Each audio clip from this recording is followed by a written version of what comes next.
Hello. Hello, hopefully everyone can hear me. Sorry for the slight delay. That was basically caused by XSplit deciding it wanted to sign me out, and I had to sign back in again. So, yeah, that was a thing.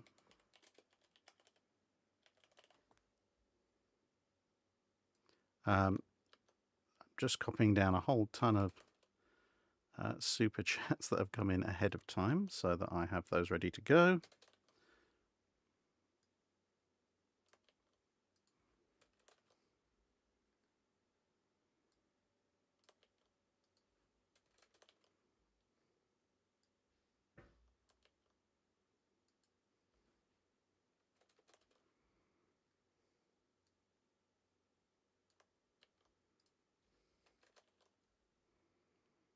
Oh, there's a fair bit of them. Hopefully people can hear me.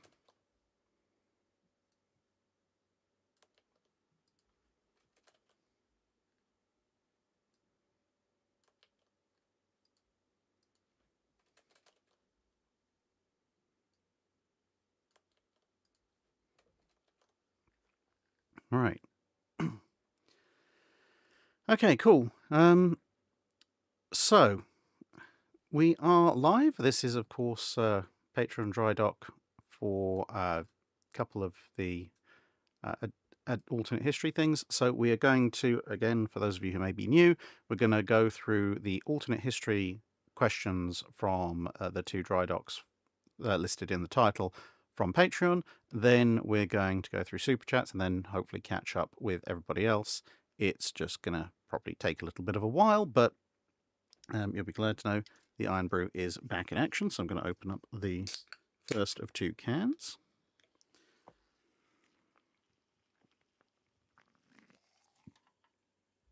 There we go. Right. Okay. So, pressing on. Daniel Gutan asks, Jellicoe was very interested in pressuring the Admiralty to keep Scapa Flow as mainly a base for cruisers and as a base for gunnery practice while moving the majority of his most powerful ships south. If his proposals had succeeded, how would this have affected any Jutland-esque battle as far as catching the High Seas Fleet in a situation it couldn't easily escape from, as was his primary plan? So, there's essentially two possible ways this could go, because one of the concerns with having a base further south than Scapa was the possibility of submarine attack. And that's not just if the fleet leaves to go and, fight a Jutland-style battle. It's also if they go out for gunnery practice. Every time they go out for gunnery practice, they are at risk from potential submarines out there, whereas in Scapa, they can practice gunnery within Scapa. So option one is that you can end up with plenty of potential torpedo wings or near torpedo wings by U-boats, which could grind down British fleet strength a little bit, depending on how successful they are, which obviously wouldn't be as good because it would mean the British margin of superiority is reduced. But the flip side is that if by luck, judgment, or skill of anti-submarine escort forces that doesn't happen, and essentially the Grand Fleet is roughly the size we know it to be historically, then that's bad news for the Germans, because if the same intelligence gets shared with Jellicoe and Jellicoe sails at the same time that he does historically, if he is a couple of hundred miles or several hundred miles further south, he's going to get to the area in question earlier. And that in turn, of course, oh, I forgot to put my phone on silent.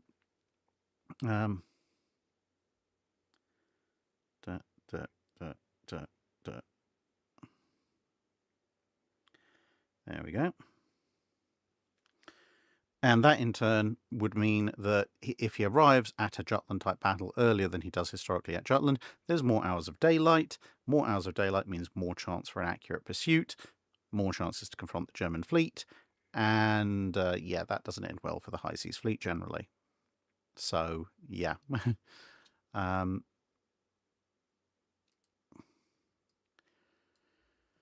Red Ranger says, you discover a lost ruin containing a magic library which contains every scrap of information from every nation on the planet that was ever documented, ranging from a preschooler's post-it note to files with top secret destroy after reading printed on the cover.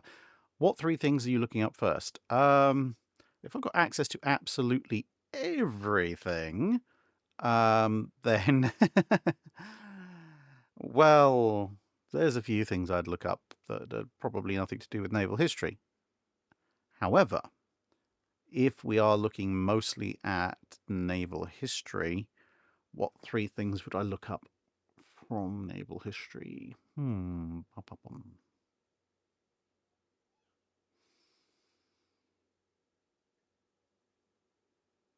I would probably want to look up the immediate pre-World War One and World War One British battleship design files. So the stuff on what hypothetically HMS Agincourt, the Queen Elizabeth class, would have been, what else they were planning on doing, because a whole bunch of that information is currently either lost or misplaced. What else should we look up? Oh, full set of Yamato plans. Because, yeah, we know a bunch of that stuff was destroyed. And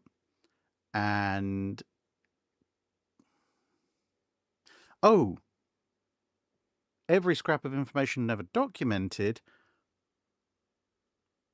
There was a really, really, really nice set of Armada tapestries made in the aftermath of the Armada, which then ended up being destroyed in a fire in the 19th century, I think. So yeah, those. Take some nice high-res images of those. Mildly Historical says Battlecruiser 1919-1920. Maybe, but the thing is, I think I have a lead on that. More to come hopefully later in the year. So, whereas these other things I know are lost.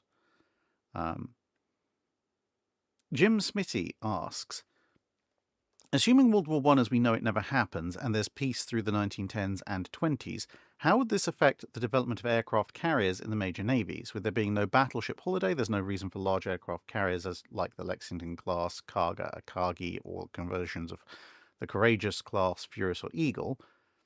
And while I think all major navies would work with carriers in some form, they'd probably be more along the lines of Hermes and Hosho, i.e. 10,000-ton designs better used for scouting, spotting full of shot, and fighter defence to deny the enemy air scouts, instead of becoming 20,000-plus ton designs that could be used for strike options.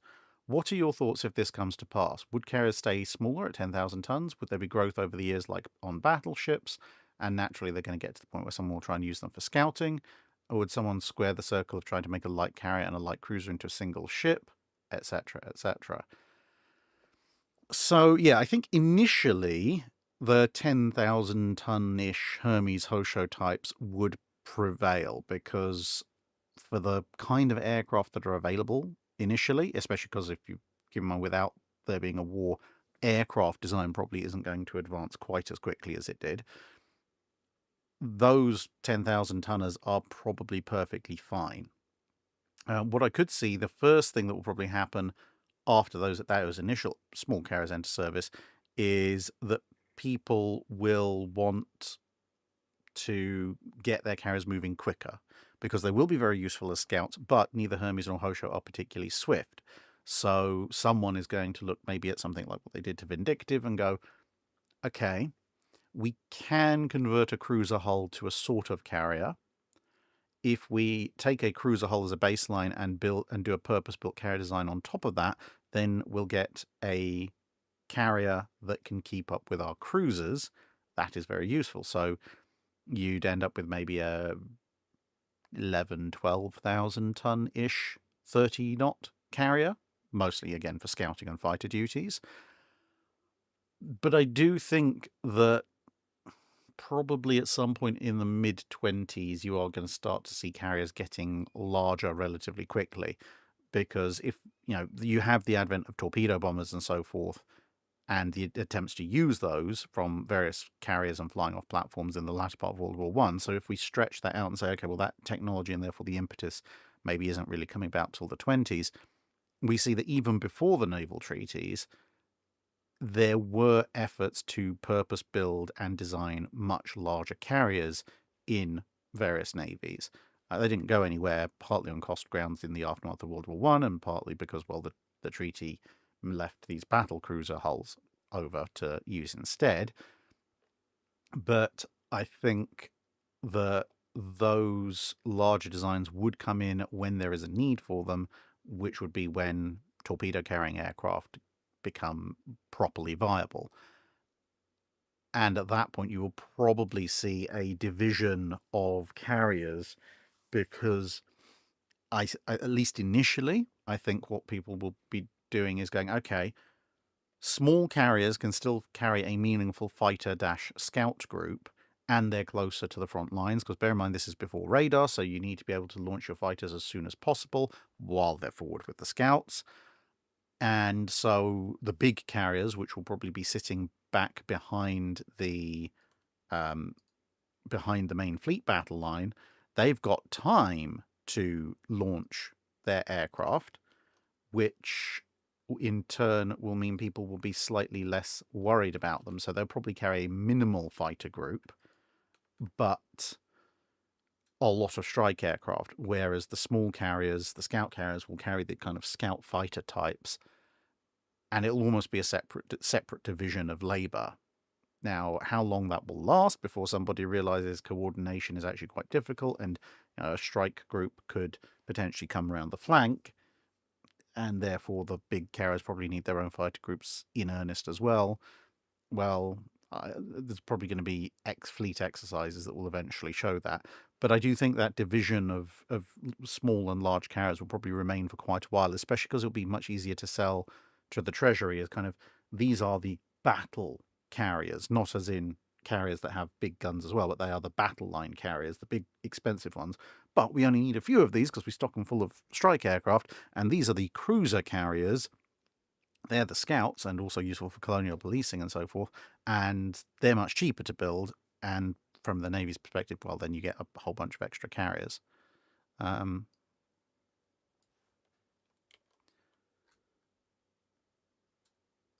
So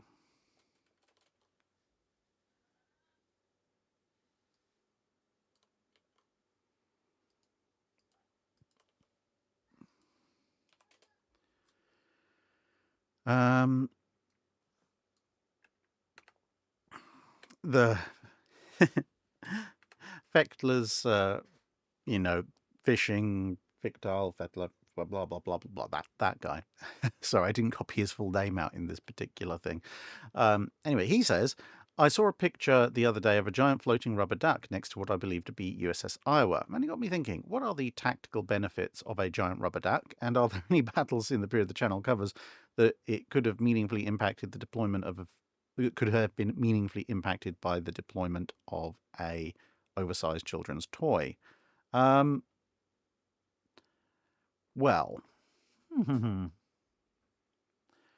I mean, any modern-ish battle, i.e. under steam power, isn't really going to be affected because the giant rubber duck is just going to kind of be there. So in a few minutes, the battle will have moved past.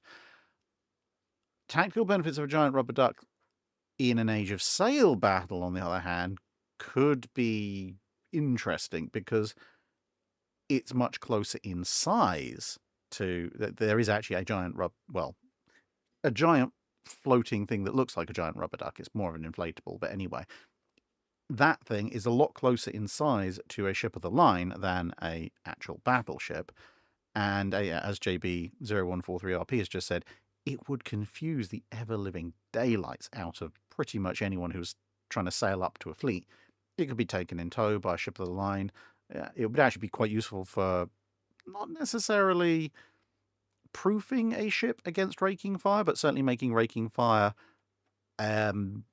considerably harder to pull off, and just generally getting in the way, because age of sail ships are not particularly maneuverable, especially in low wind conditions. So if there's a giant rubber duck in the way, you could get hilarious collisions and so forth. Plus, Trojan duck, maybe, depending on how floaty it is.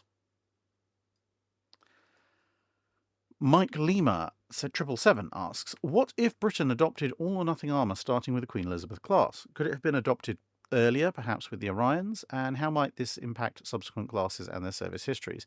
I mean, there's technically nothing stopping the British adopting all or nothing armour as early as the Orion class, apart from anything else as I pointed out before, the all-or-nothing scheme technically isn't actually new, because the Warrior has a very much all-or-nothing scheme.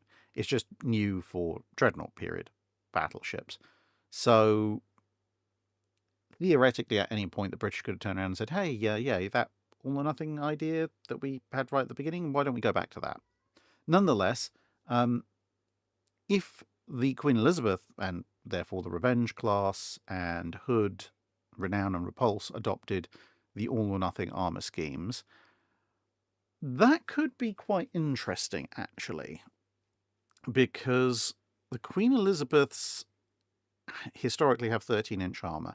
If you took all the weight of the distributed armour scheme, then you could either expand that 13-inch belt to cover a larger area, or more likely, given British proclivities of the time, probably just increase the thickness, which would make them obviously considerably better protected against incoming shell fire. Now, that's not necessarily actually going to do all that much for either the QEs or the Rs, because neither of those classes actually took any particularly significant fire shell-wise, that their armour didn't stop. I mean, obviously you have some of the QEs being shot up at Jutland, but the main armour belt there wasn't really a problem.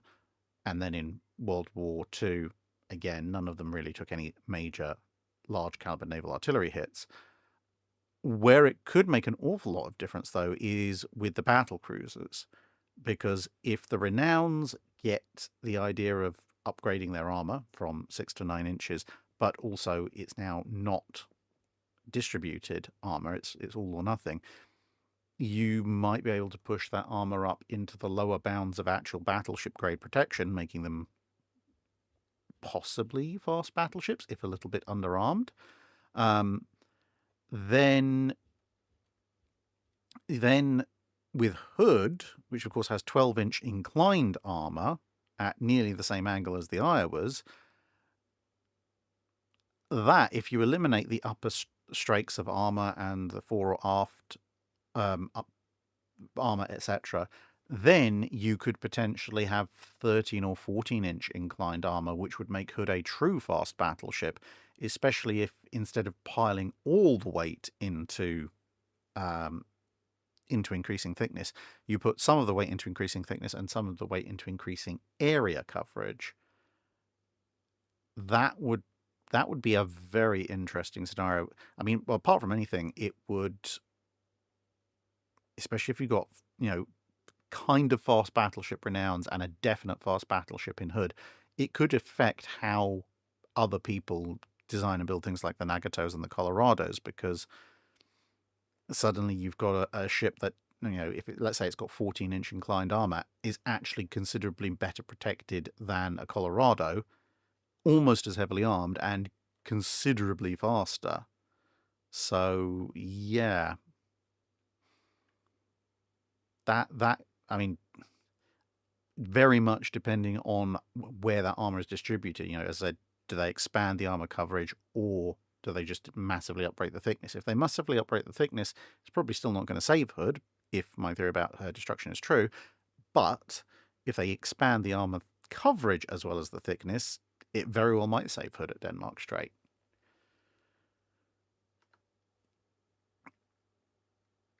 ACC asks, I own a 20-foot sailboat. I was recently wondering who would win in a fight, me with a stiff breeze and a healthy supply of World War II anti-tank rifle grenades, or the Kamchatka, about 1 month into its voyage with the 2nd Pacific Squadron. I'm not especially worried about being shot, but I am concerned about being potentially rammed and run over as I maneuver behind to chip away at its rudder and screws. Given the Kamchatka's crew's propensity to declare that the world was ending and everybody was going to die at the slightest drop of a hat, as well as you said, their complete inability to hit anything, I'd rate your chances relatively decently. I don't think they would have the wherewithal to actually ram you. They might try, but they're incompetent enough they almost certainly would miss. And ultimately, I'm 1 month into its voyage, it's still a very heavily laden supply ship. Now, while anti-tank rifle grenades aren't exactly the world's largest weapon for going after large supply vessels, I'm sure there's something flammable that you could eventually set on fire. And at that point, I think the crew would just go, "Oh, we're on fire. Okay, abandon ship," rather than actually try and fight.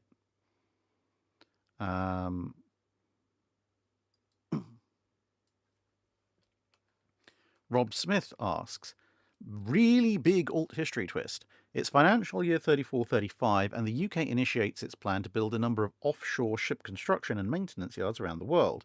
These yards are to service and supply the Royal Navy. A pair of such yards in each of the North Atlantic, so I guess Canada at that point, South Africa, and the South Pacific, or either Australia or New Zealand.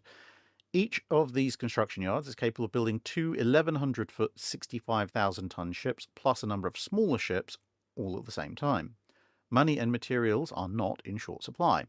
What ships would be built, and what impact would such an enhanced Royal Navy have in the late 39, early 1940 period, and going through World War II? Okay, so if the UK decides to start building these things, it's going to have a series of knock-on effects. It's probably going to take, if they're pouring money at it, a year or two to build the basic infrastructure, dig out the dry docks, build the slipways, that kind of stuff, assuming they can find some nice open ground to do so. That initially is then going to affect planning for things like, well, it might just about affect planning for the King George V's, because they're going to be in the middle of their design process, completing their design around about the same time. But if they know that these things are coming, then the dockyard restrictions and so forth that they have to worry about historically maybe don't apply quite as much, so they can afford to play around with the design of the King George V a little bit. But at the same time, obviously, the KGVs are very much 35,000-ton ships. The Lion class, however, would probably be very radically different, because part of the constraints on the Lion class were both the shipbuilding facilities in the UK and the maintenance facilities overseas, which is why the UK initially tried to keep them to 40,000 tons. If they've got these facilities overseas and some of the big facilities back in the UK, there's no reason to worry about that. They can go for the Lions as they would ideally design them, which probably means 45,000 tonners straight off the bat.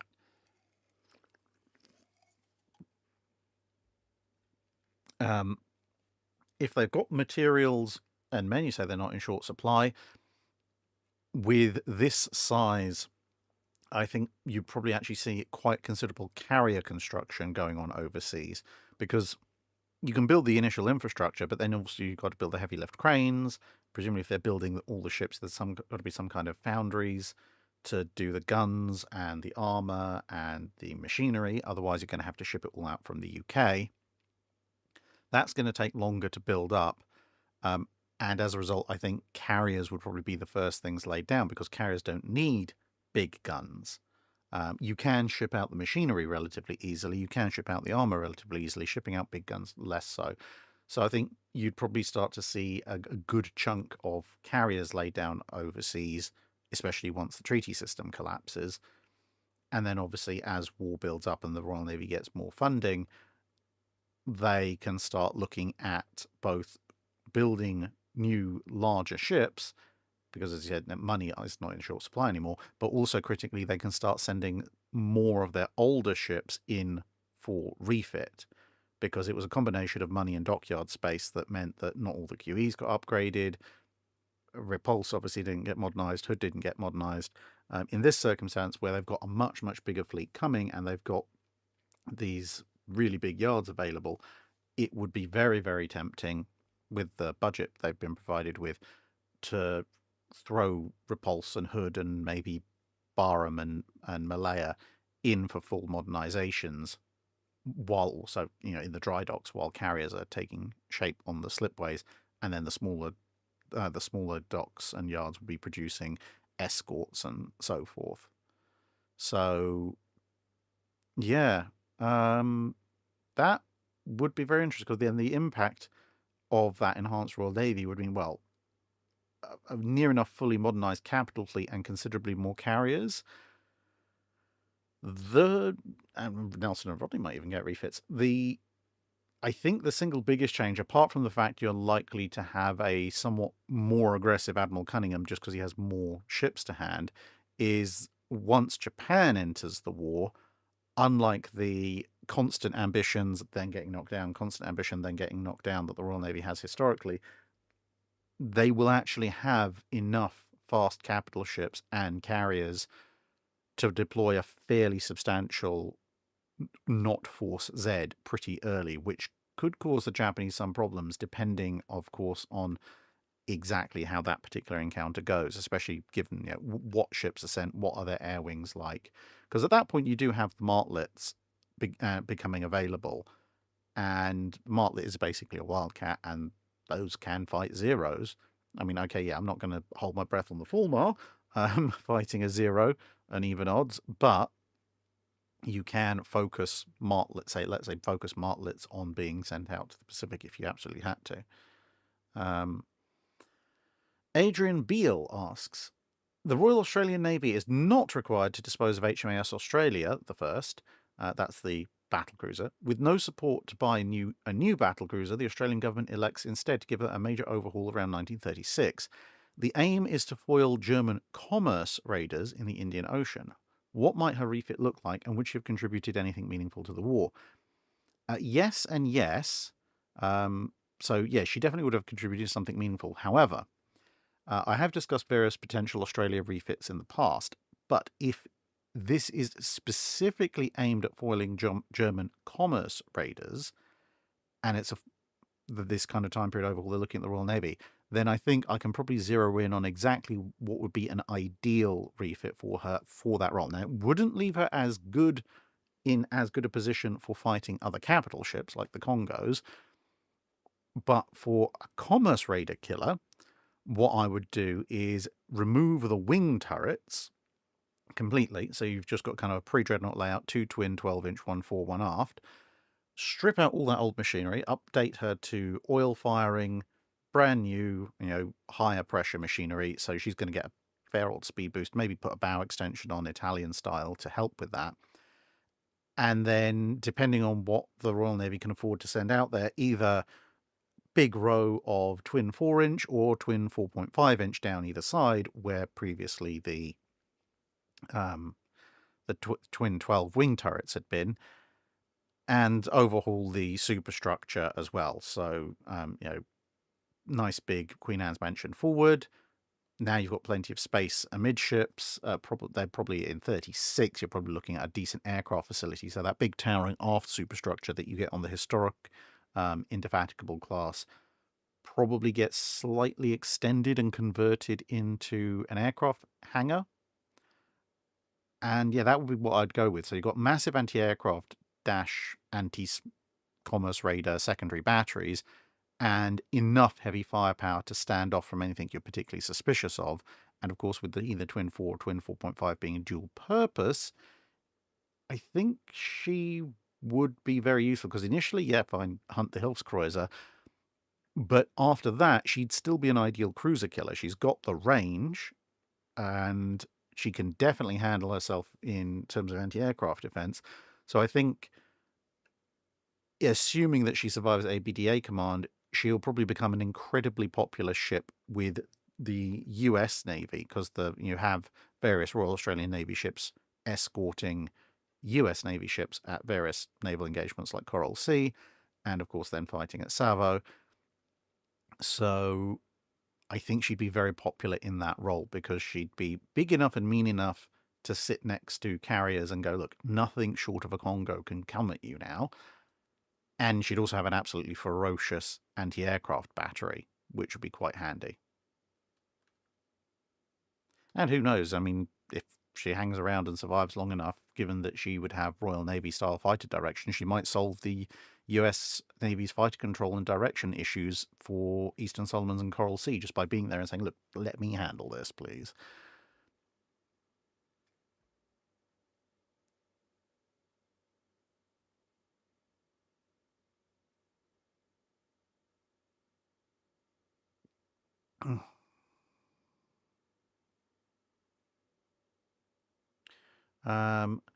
Maximum Tillman the fourth says, if the proximity fuse and radar had been in production at the beginning of World War II, what would have been the likely development of fleet forces? Would carriers remain supreme, or would heavy anti-aircraft firepower overwhelm lower performance aircraft at the beginning of the war and surface fleets remain more important? For example, Swordfish attacking Bismarck compared to Swordfish-type aircraft versus a 1945 Iowa. Okay, so this is assuming that everybody has proximity fuses and radar. That could be quite interesting. I mean, obviously you do have to combine that with a decent anti-aircraft fire control system, because the radar can provide you all the information in the world, and the proximity fuse can be really lethal if it gets near the enemy. But if your fire control system isn't worth the weight of the metal that it was made of, then if the shell doesn't go anywhere near the aircraft, whether it has a proximity fuse or not doesn't really make much odds. However,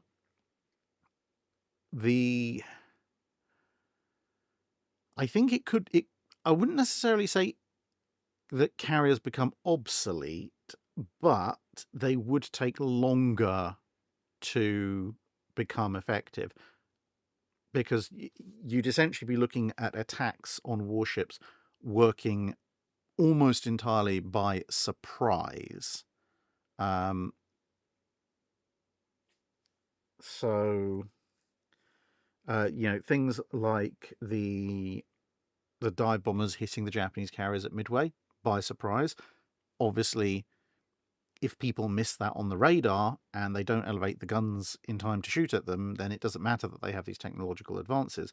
Whereas if they see them coming, like they do with the Devastators, then obviously they're gonna be ripped apart. So I think more air attacks would either be foiled or diminished, and systems, actually, weirdly enough, systems like the British anti-aircraft barrage fire would probably gain more prominence, because the barrage fire wasn't designed to aim at any specific aircraft. It was designed to be thrown in the general direction of incoming aircraft, and then, hopefully someone runs into something. If you're doing barrage fire with radar guidance and proximity fuses, you're going to be knocking down a heck of a lot more aircraft, which, yeah, that could that, as well as obviously causing more losses amongst the air crew and therefore diminishing the overall skill levels of subsequent air crew to a certain extent. Yeah, I think you would have to wait until carriers can provide significantly overwhelming forces against a given target. So rather than half a dozen or a dozen aircraft, which may still get a torpedo in or something like that, but with substantially higher losses, you'd be looking at, having to get 30, 40 strike aircraft going after a single target that doesn't have a particularly heavy escort at once in order to stand a meaningful chance of getting hits. And I think you might also see a lot more distraction tactics and suppression tactics. So you do actually see suppression tactics obviously used quite heavily towards the end of the Pacific War, but even before that, in certain attacks, you have fighters and fighter bombers with light loadouts trying to suppress the anti-aircraft guns before the heavy strike aircraft go in, although it's a bit ad hoc. If anti-aircraft guns have become substantially more lethal, then those kind of fast-moving, perhaps low-flying fighters to suppress the guns and the crews themselves become vastly more important.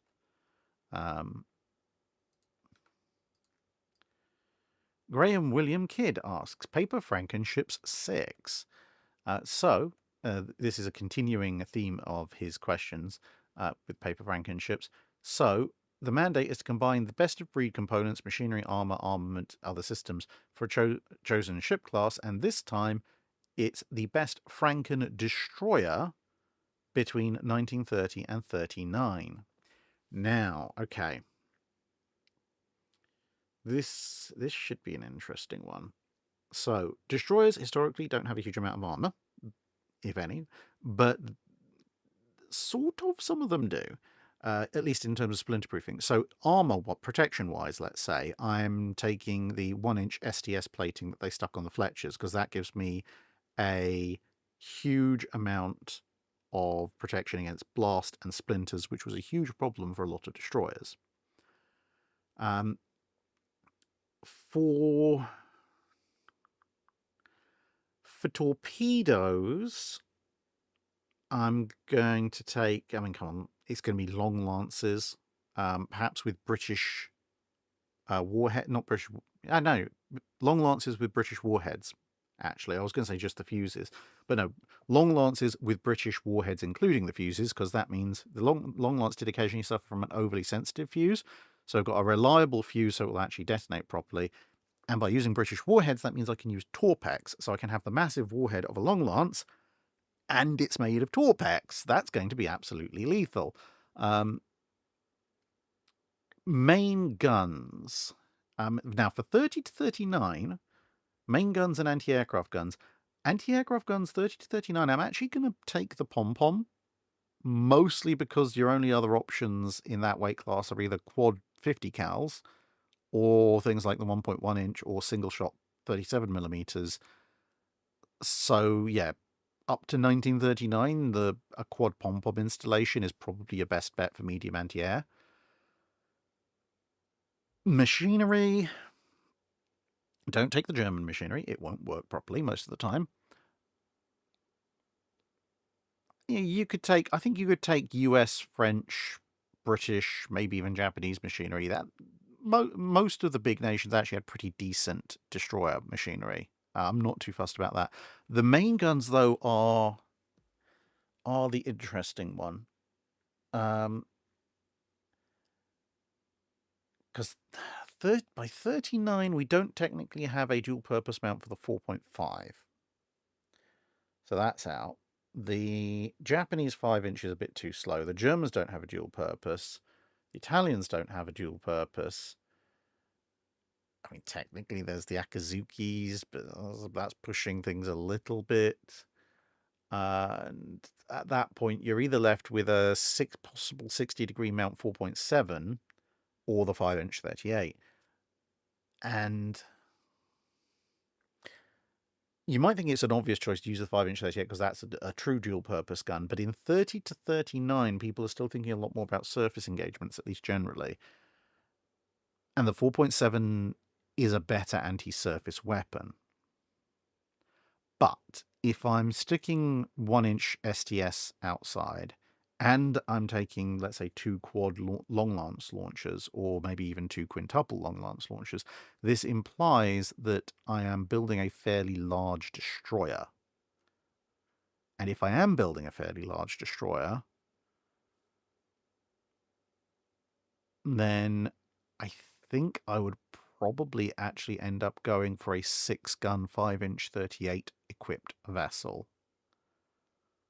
because that gives me a lot of anti-air, and I've got 6 guns, so I'm kind of, it's not quite a Sumner gearing early, but it's more in line with kind of the J class, the K class. They are 6-gun twin mount ships, or some of the Japanese and French ships at the time as well.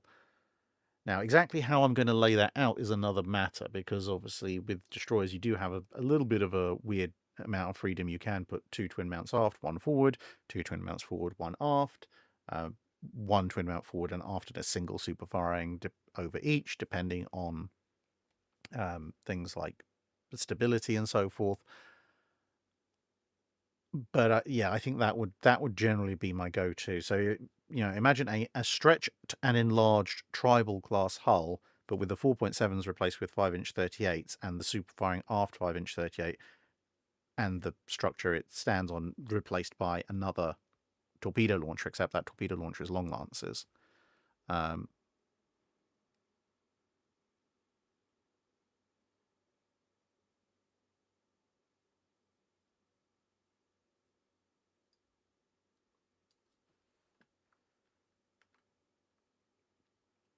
Right, Edward Olson. So just let's double check. Oh boy, there's a lot of alternate history questions, but we're about a quarter of the way through, which I'm just over, maybe pushing about a third of the way through. That's not necessarily quite so bad. Edward Olson, you're sent back in 1868 and placed in command of the Peruvian Navy with all future knowledge. How do you prepare for the upcoming War of the Pacific without alerting Chile? And what would you do differently to support Bolivia's control of the coast? Well, there's not a huge amount I can do given the Peruvian Navy's level of funding at the time.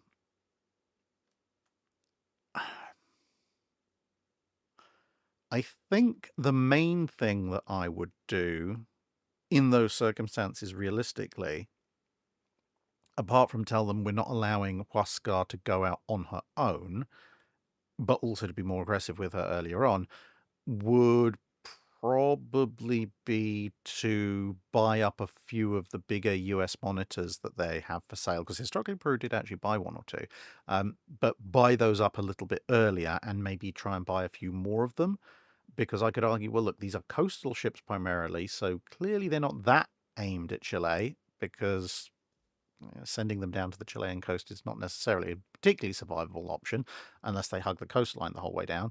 So I can argue that actually, no, I'm just beefing up my coastal defense to prevent people coming and attacking me, which is reasonable.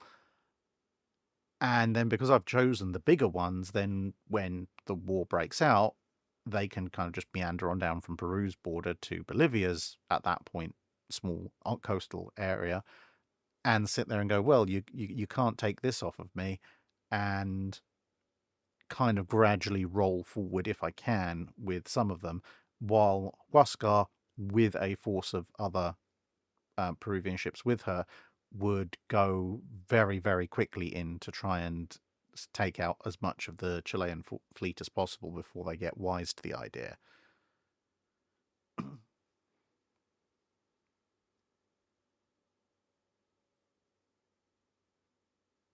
Clayton Bradish asks, in relation to force said and a lot of butterfly flaps, if the Americans give the British what they asked for, and so therefore 8 destroyers go with them, and there was an invasion of Kutuan, and there was a misidentification of Chakai as an enemy, although no damage was done by airstrike. So now the only option is the close support force of the Japanese trying to save the landings at Kutuan. So, okay, so this is basically force said, but with 8 US destroyers sailing with them, and the Japanese are actually where they thought the Japanese invasion force is where the British thought they were. So an engagement near the coast of force said versus a Japanese force of 5 heavy cruisers, a light cruiser, and 9 destroyers. How would this most likely play out? Ooh, that is a nasty little setup, because you've got an awful lot of long-range torpedoes that the Japanese will be volleying out, and the British may not be expecting. But at the same time, Repulse and Prince of Wales aren't going to really want to be at 15,000 yards against heavy cruisers, because although British battle doctrine says to close to that kind of range, that's against capital ships. Against heavy cruisers, closing to that sort of range invites you getting plastered with 8-inch shells, and you don't have to, because both Prince of Wales and Repulse could quite happily sit out at 25,000 yards or so, maybe a fraction closer, which is comfortably within their capabilities to shoot. But while it is within the capabilities of the Japanese heavy cruisers to shoot, it's not in their ideal range. It's kind of pushing towards their maximum reasonable range. And at that point, yeah, you'd keep your destroyers as a screen, probably just fore and aft, to counter the enemy destroyers if they try and run in. But I think it would probably be a long-range gunfight, depending on exactly how the fight comes about. So if, for example, this revised force said actually gets to the landing zones and the Japanese are coming to strike, then I could potentially see the British going, you know what, we're going to detach, say, half the destroyers and tell them to go and shoot up and torpedo the landing ships, while the other 4 destroyers and Repulse and Prince of Wales kite their way out to sea, engaging the Japanese heavy forces, and hope that the Japanese forces don't notice the other 4 destroyers until it's too late. Of course, the Japanese ships overall will have a speed advantage, because Prince of Wales is the slowest of the Allied force that's now present. And so, in theory, they could close the range if they wanted to. But given Japanese heavy cruiser design, I don't think the Japanese are going to particularly want to get much closer to Repulse and Prince of Wales if they're blazing away with with 14 and 15-inch gunfire. But it is going to be a very close thing, because equally the British don't want to get too close to avoid being smothered by torpedoes and heavy cruiser gunfire. So it could come down to some lucky hits here or there, but I think, broadly speaking, the British will be able to do some damage to the landings and damage or sink a number of the Japanese cruisers. But if the Japanese cruiser force does press its defense, then Force Z may well have to retire - be driven off, just through the sheer weight of numbers of at that point of the Japanese ships. And of course, you've got the wild cards of, an early hit in Prince of Wales's gunnery against Bismarck. Maybe Prince of Wales lands a full 14-inch salvo and blows up the Japanese flagship early on. Or the flip side, they maybe don't realize that they shouldn't be too close, and they get a bunch of long lances come in, all sorts of things. David B asks, after listening to Dr. Clark's German cruiser policy, I was curious if the Germans had sort of followed his advice, and instead of moving on to the Admiral Hipper class, they'd standardized on a Deutschland class hull, and churned out 3 triple 11-inch gun turrets churned out ships with 3 triple 11-inch gun turrets with 3 screws for 30 knots, so presumably turbine ships.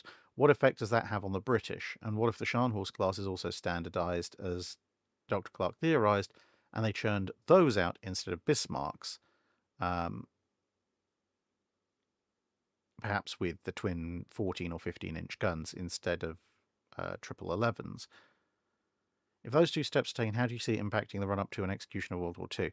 Okay, so with the Scharnhorst, I kind of have covered that before. If they'd standardized on a Scharnhorst hull, but maybe with twin 15s or whatever, given the relative build times, theoretically you could have gotten your pair of revised 15-inch Scharnhorsts out into commission somewhat earlier than Bismarck and Tirpitz historically did. So maybe they'd be around in mid-1940 instead of mid to late 41, which would be a major problem for the British, because at that point it would mean the Germans actually have more true fast capital ships than they do. If the Germans replace the Admiral Hipper production line with a slightly enlarged Deutschland class hull that's carrying 9 11-inch guns and capable of 30 knots, just not with a huge amount of protection, that is going to make up the minds of the Royal Navy when it comes to heavy cruisers and super cruisers a lot earlier, because historically in the late 30s the Royal Navy was desperate to stop people building more heavy cruisers, and they actually held off on building their own heavy cruisers, partly in a somewhat naive attempt to set an example. But if the Germans have laid down, 5 hulls, one after the other, or are at least known to be planning 5 hulls with 9 11-inch guns each, plus the Deutschlands themselves, that is that's not something they can ignore. And that's not even something that, with 9 guns, that's not even something you can counter with counties. They would have to look at either the 12-inch or, the more likely, the 9.2-inch supercruiser designs that they did historically look at in the late 30s, and they would actually have to start building them, because that's the only way, really, that they're going to counter that many fast 11-inch armed ships. Because, yeah, sure, battle cruisers can smash them aside, but if you've also got the perspective of 4, possibly more Scharnhorsts coming in online, on top of either the Italians or the Japanese, because bear in mind that's what the pre-war planning would assume, and at least 8 11-inch armed Deutschland-style raiders, if you include the original 3 Deutschlands as well, you've got to have those 9.2-inch supercruisers to deal with the Deutschlands and their successors.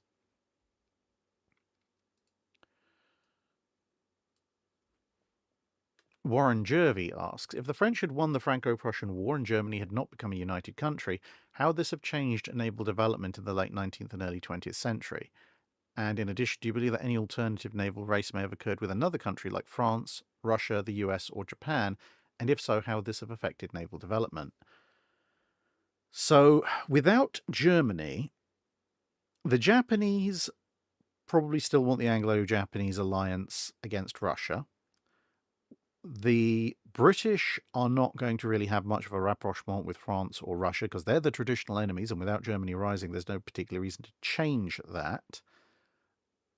The French, they fall significantly behind in the 1890s and early 1900s, so they are probably beginning to drop off the radar a little bit, except for the fact that they are historical enemies. The Russians, in combination with the French, they would still be seen as a reasonable threat until the Russo-Japanese War, at which point a good chunk of the Russian fleet is destroyed. So, at that point, as far as Britain is concerned, the European naval threat is very well contained. Because, as I said, the French Navy is nowhere near close to challenging the British, with the Russian Baltic Fleet and their Pacific units pretty much totaled, and their Black Sea Fleet contained by the Ottomans. The Russian naval threat, such as it ever was, is essentially gone. Japan is an ally, which means that if there is going to be any major rivalry, assuming that France doesn't really lean into its own naval construction with a bunch of German individual states on its borders, it doesn't have to worry quite so much about the army. But assuming that they don't do that, then any naval race is going to be with the US, because at that point the US is going to be the single largest producer of large warships outside of Britain itself. And if Germany doesn't become a united country, then when you see things like the American attempts to gain influence in Samoa and so forth, well, they have a lot less opposition at that point. So the Americans, especially if they obviously historically get some of the Spanish colonies from the Spanish-American War, the Americans might take the place of being the expansionist imperial power that the Royal Navy is building to try and counter, which would be a really weird throwing off of the timeline.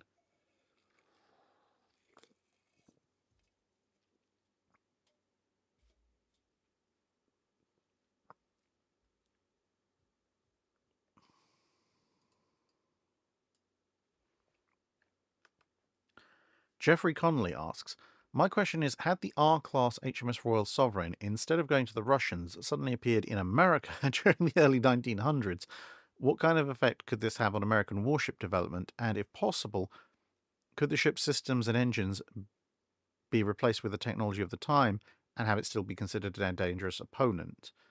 Well, I mean, yeah, in the early 1900s, so let's say 1904, 1905, she's a second-generation super dreadnought in a world where the dreadnought itself is only just being considered. And her technology in terms of things like armor thickness, size, even the guns themselves aren't going to be too difficult to retro-engineer.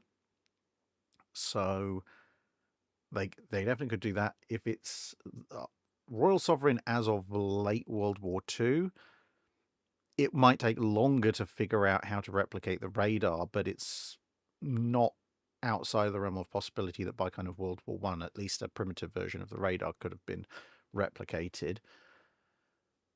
What else have we got? The machinery, I mean, the machinery is oil-fired geared turbines. That's not going to be in any way, shape, or form unusual to the Americans. They're not going to have to replace Royal Sovereign's engines with technology of the time. About the only thing they'll probably have to do is give them a good refit, because by the end of the Second World War, Royal Sovereign's machinery was in need of some TLC. So yeah, as a way of pointing the way forward, it's mainly in terms of her size and armament. Because other than that, to be honest, her top speed is pretty much in keeping with what everyone expects in the early 1900s, early to mid 1900s. She is very much an iterative thing. It'd be radar and armament size that would be the main things that would point the way.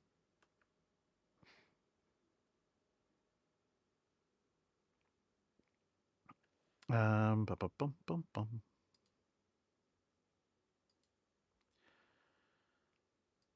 Alternate historian Turtle Duck.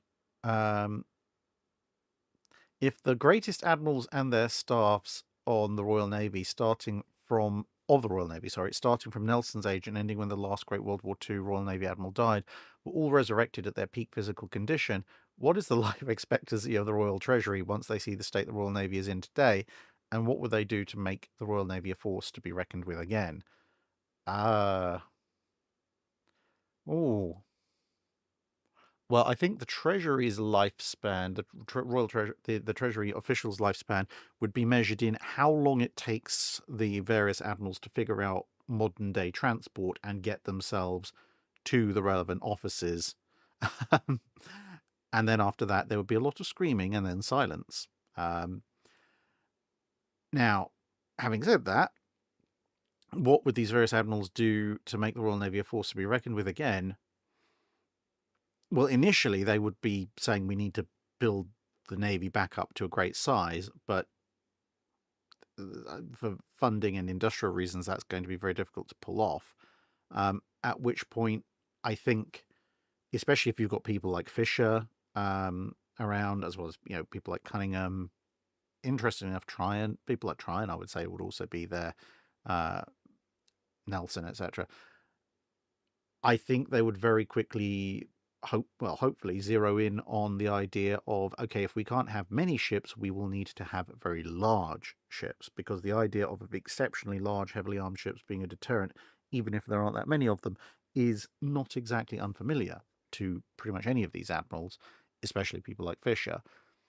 So they would probably be saying, okay, well, look, if we are only going to have a fleet of a couple of dozen major surface combatants, excluding carriers, then we need to plan for the replacement of the carriers with even bigger ones, and we need to ensure that every single one of our limited number of surface warships is in fact a really big, really powerful surface warship. And of course, the heads on spikes on walls of what happened to the previous Treasury officials who told them no, that would probably deter a fair number of people from arguing with them. Mike Lima 777 asks, have I ever visited the Spanish coastal guns? No.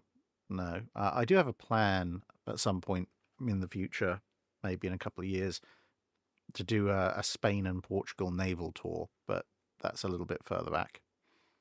Tim Vander, we're not on the Super Chat segment yet. I would estimate we're about halfway through the Patreon questions, which, to be fair, isn't that bad going, considering the numbers of them.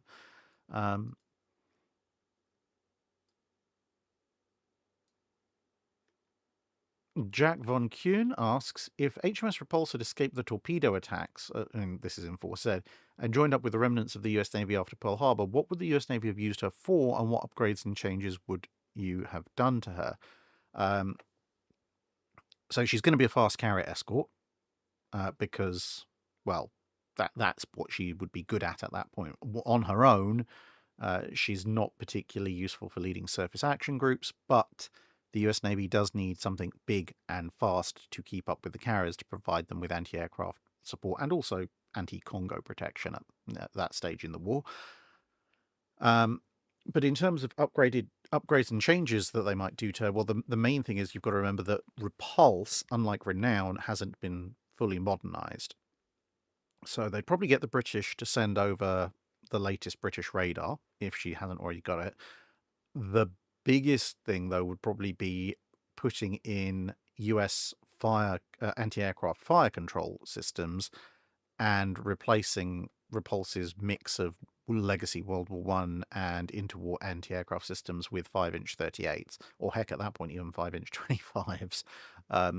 Just unify her heavy anti-aircraft secondary battery around one of those guns, and late 41, by the time she gets either to Mare Island or Pearl Harbor, you're probably going to start to see proliferation of 20mm Oerlikons as well. It's a little bit too early for the Bofors, but I think those would be the main changes. And also, they're relatively quick changes that could be done. So while the US is essentially sorting out its logistics and fuel situation, pull Repulse in, put in modern anti-aircraft fire control, standardize around a 5-inch, either 38 or 25, secondary battery, bunch of 20 mils, basic overhaul of other systems like machinery and so forth, and then kick her back out to around about the time of the start of the Guadalcanal campaign, maybe even midway, to, depending on how quickly it's done, to provide heavy, fast escort for US carrier task forces.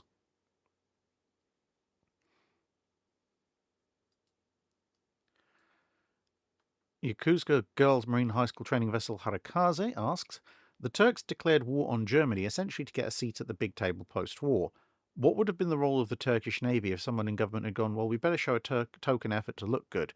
Could we have seen Yavuz come out to play somehow? Not really, unfortunately, because they did have to worry about the Russian Black Sea Fleet, which is most of what Yavuz and ex-Goeben actually ended up doing, was worrying the Russians and then being worried by them once the Russians went all by our powers combined with their pre-dreadnoughts. Now, of course, Yavuz did occasionally come out to have a bit of a shoot at the Allied forces in and around the Dardanelles, but ultimately there were far too many Allied heavy guns while the Allies were operating around the Dardanelles and Gallipoli for Yavuz to seriously come out and challenge the Royal Navy in that area. It's just too confined waters, too many Allied heavy ships. Even showing a token effort to look good beyond what she did historically would be inviting something to go horribly wrong. And to be fair, even when she did go out, mines tended to make things go horribly wrong. So, yeah, I think the only thing they really could have done would be maybe if they maintained her a bit better, she could have taken a more proactive role against the Russians in the Black Sea. But even then, once the Russians started to get their Imperatrista Maria class out onto the Black Sea, Goeben-Yavutz's days as the ruler of the Black Sea were very significantly numbered.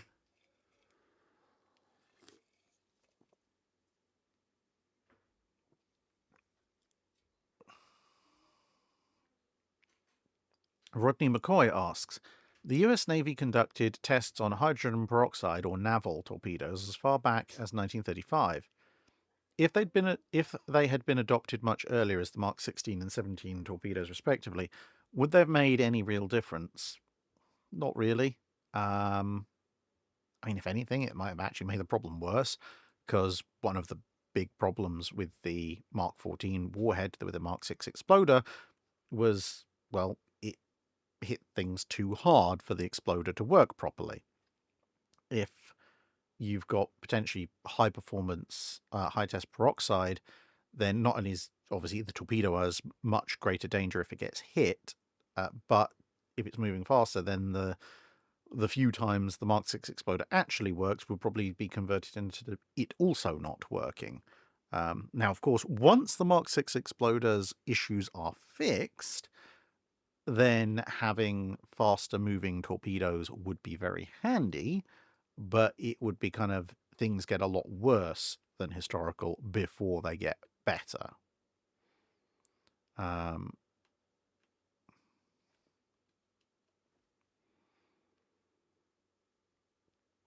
Seb Dove asks, and if you're keeping track here, we're about 60% through the questions, the Patreon questions, that is.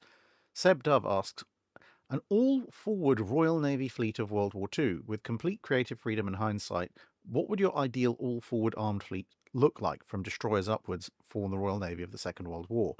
Okay, so destroyers would be probably the one class of major warships I wouldn't have an all-forward armament for, both because it would be very difficult to actually do on a destroyer, and secondly, because destroyers do tend to end up in swirling melees, they do kind of need that all-around fire arc. However, once you get up to cruisers, now we're having a lot of fun.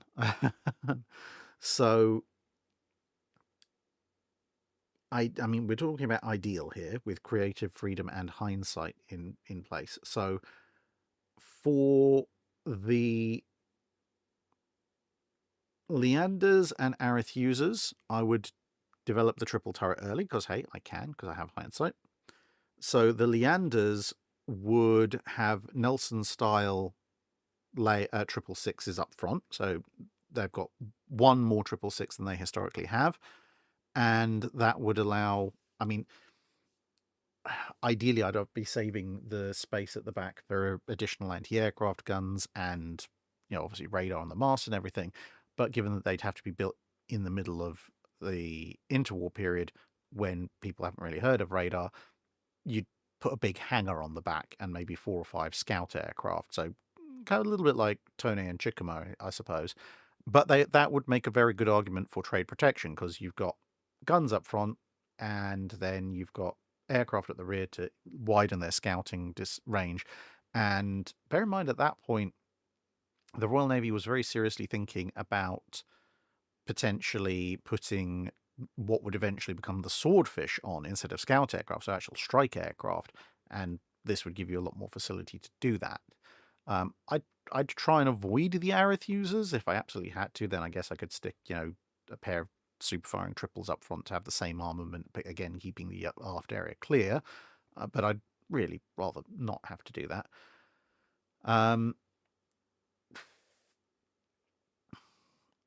Then we move on to the big ships. So, I mean, technically, Tone and Chikamo show you can do an all-forward 8-gun armament with 8-inch guns using twin turrets, which you could do for the county class. Ideally, again, if I've got hindsight, I'd like to develop a triple so that I can again do a Nelson-style 9-gun layout up front, again with a lot of space aft for aircraft and potentially even torpedoes at that point.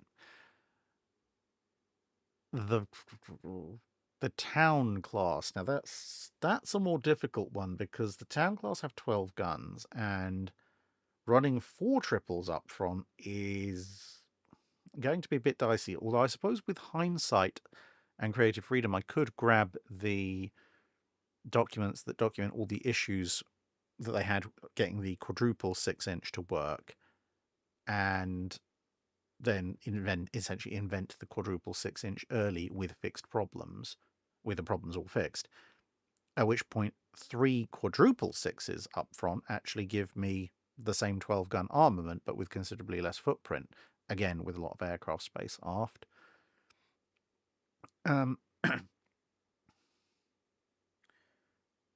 Renown and Repulse would be 2 triple 15-inch up forward. Hood would be 3 triple 15-inch up forward. Nelson and Rodney would be Nelson and Rodney. I mean, technically, the QEs and the Rs would be miniature Nelsons and Rodney before Nelson and Rodney were a thing. The King George V, if we're convinced we're going to have to stick with 14-inch guns, fine, we'll have 3 quadruple 14-inch up front. So yeah, I think that covers pretty much all the major warship classes. So in most cases, we're either maintaining the level of armament or potentially increasing it by a gun or 2.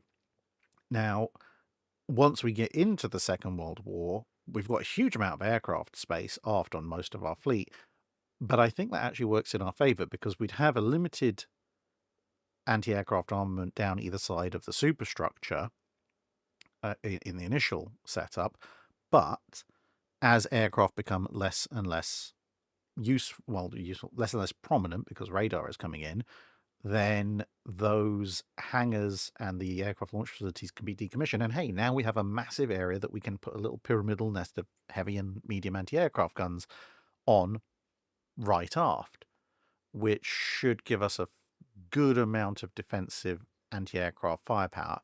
About the only potential downside is obviously up front would be a fairly large target without a huge amount of anti-aircraft defenses on most of the ships, but not anything much greater or lesser than what was there historically anyway. So there you go.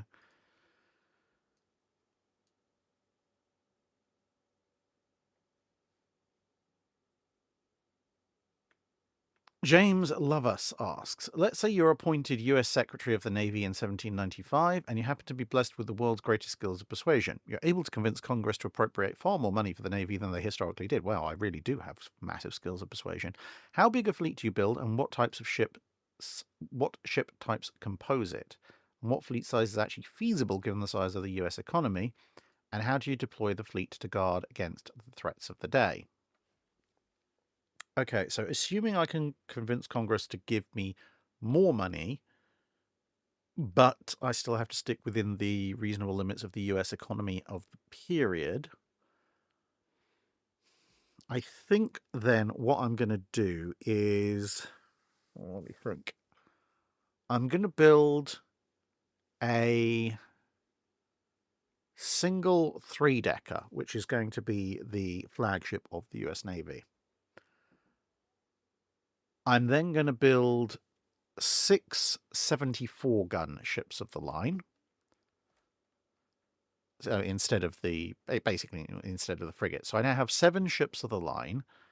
That's a decent enough force to see off pretty much anyone who isn't Britain, Spain, or France. And I would distribute them in such a way that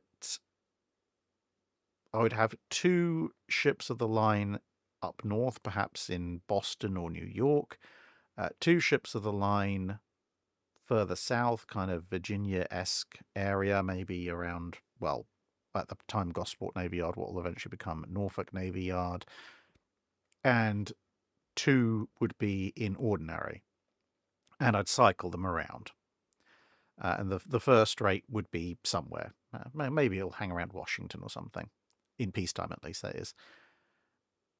And then frigate-wise, I mean, obviously you build a whole bunch of sloops and brigs and so forth, but frigate-wise then I would also build a dozen of the 44-gun, USS Constitution type frigates, and I'd split them into, again, 3 squadrons of 4, 1 in ordinary, 1 up north, 1 further south. So you've got a kind of a core fleet element of 2 ships of the line and 4 heavy frigates, with another up north, another similar fleet element down south, and another fleet element in reserve, so you can rotate them through. And then you've got your supernumerary flagship running around as well. That provides a good amount of power to protect my coastline against anything other than a French, Spanish, or British battle fleet. If a major threat arises, the first thing to do is to bring the reserve ships out and send them to join whichever fleet unit is the one that's being most threatened. Or also that forms a nice handy unit to go and beat up on Barbary corsairs and so forth, if necessary. And if you end up in a situation where you are at war with France, Britain, or Spain, that's when obviously you reactivate the reserve ships, and then you concentrate everybody in one place. Because, as I said, if you've got a force of 7 ships of the line, including a first rate and a dozen heavy frigates, someone's going to have to put a serious amount of effort into blockading you in. And I don't think any of the nations at that point, given that Britain, France, and Spain are knocking 7 bells out of each other, are really going to want to have to commit, upwards of a dozen ships of the line and twice that many frigates just to contain my fleet, let alone blockade the rest of the US coast.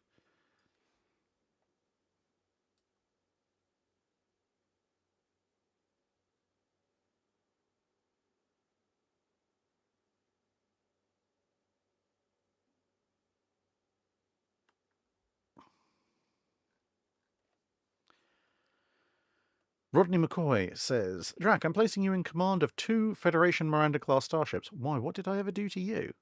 As you're patrolling, you're jumped by 6 Klingon birds of prey. Could you employ a version of the thatch weave to defend yourself successfully? I mean, there's probably one of the few scenarios in Star Trek where you might be able to do so, because the main firepower of the birds of prey is fixed disruptors. So actually evading is a little bit more effective than directed beam weapons like phasers and so forth. They still have their torpedo launchers, and obviously torpedoes track the big torpedo launcher up in the nose of the bird of prey. So it may not be as effective, but then again, if I was in command of these Miranda class, I would be saying use my aft phasers to target and destroy incoming photon torpedoes.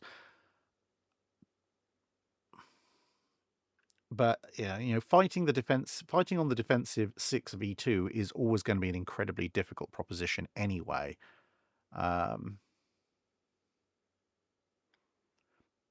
If it could hold off the massive volley of disruptor fire just long enough, then maybe you could use it and then say, okay, well, we're going to concentrate all of our firepower from both ships on one bird of prey and try and go 1, 2, 3, knock them down one at a time. Perhaps take out the lead one, force the others to break off.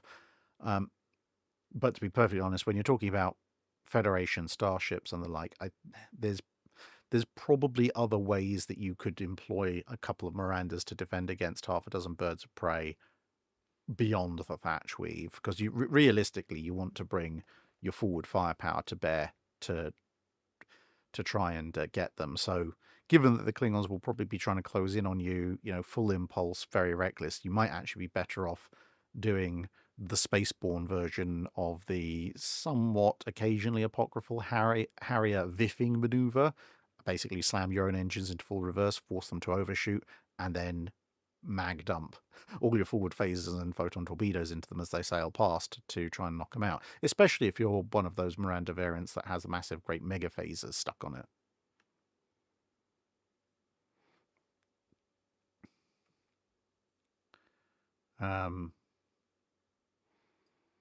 Reichspear Minister asks, what has to happen in the run-up to the Battle of Jutland to have at least one U-boat or one submarine present that could actually do something useful in the battle? And what would that useful thing be, excluding things like forming a picket line? Basically, the whole thing has to start earlier, which means the weather has to be nicer. Because the Germans, historically, sent out a bunch of U-boats to both monitor and, if they were lucky, torpedo the British forces as they came out of port. But between really rough weather making life absolutely miserable for them and the fact that the operation, thanks to the weather, didn't take place for a lot longer than the Germans planned for, a bunch of the U-boats were either detected and forced to retreat or just had to come back because they were running out of fuel and supplies.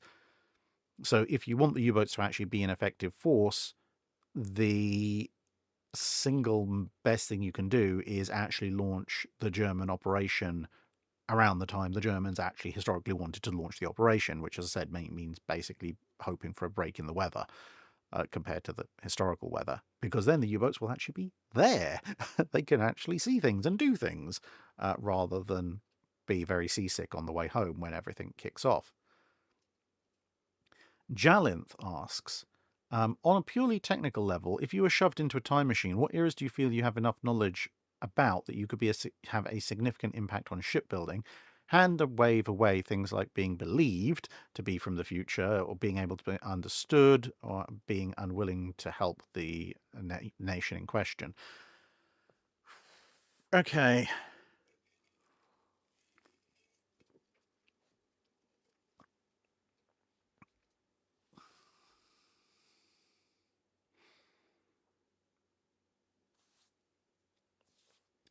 I would say, in terms of being able to have a significant impact on shipbuilding,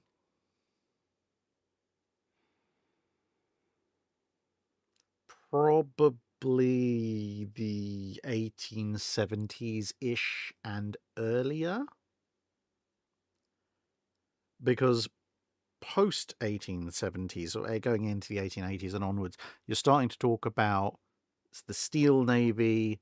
You're starting to see vertical triple expansion engines, and then, of course, into the 20th century, you've got turbines and cordite and things like that.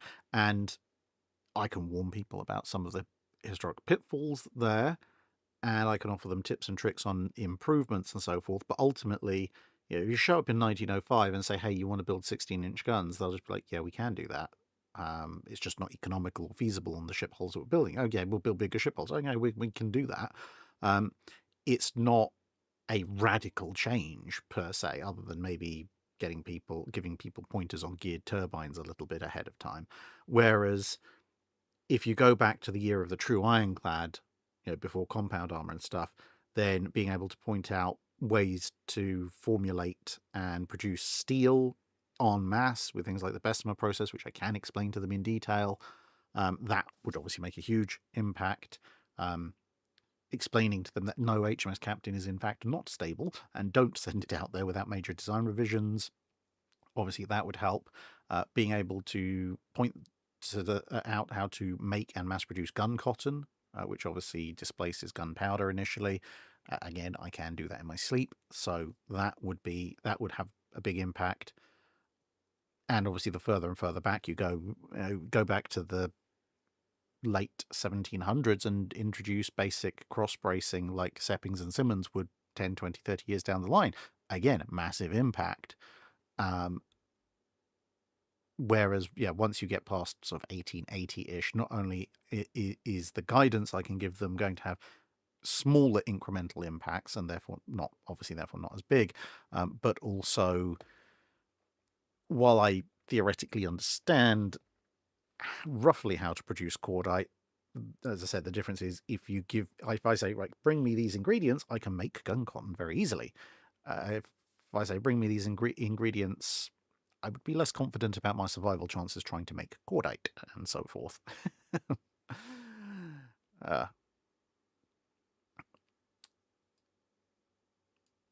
Alternate historian Turtle Duck asks, a couple of years back I asked how you'd redesign the Lexington-class battle cruisers, and you designed them as an American renowned class armed with 3 twin 16-inch turrets.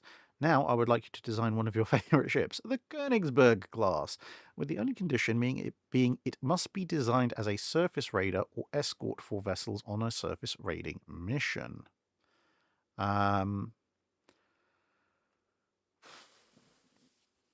Okay.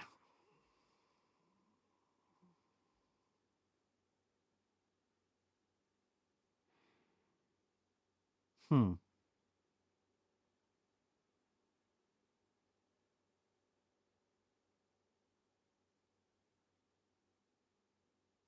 mean, on 7,000 tons, there's not a huge amount doing.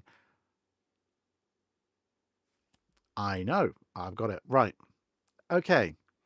Surface raiding Königsberg class. If I have to, I'm going to redesign the hull a little bit, because I am going to go with, weirdly enough, as it might sound, an all-forward Königsberg design. So since it is a surface raider or an escort for surface raiders, I would go with a triple screw propulsion, because that's what the Germans are doing. Center line diesel for long distance cruising, outer props turbines. So that gives me a reasonable increase in range. I'm going to put 2 triple 5.9-inch turrets up front, and that is my main gun armament. So yes, I'm taking 1/3 off of my main armament, but this is a surface raider, not necessarily a fleet cruiser. And then,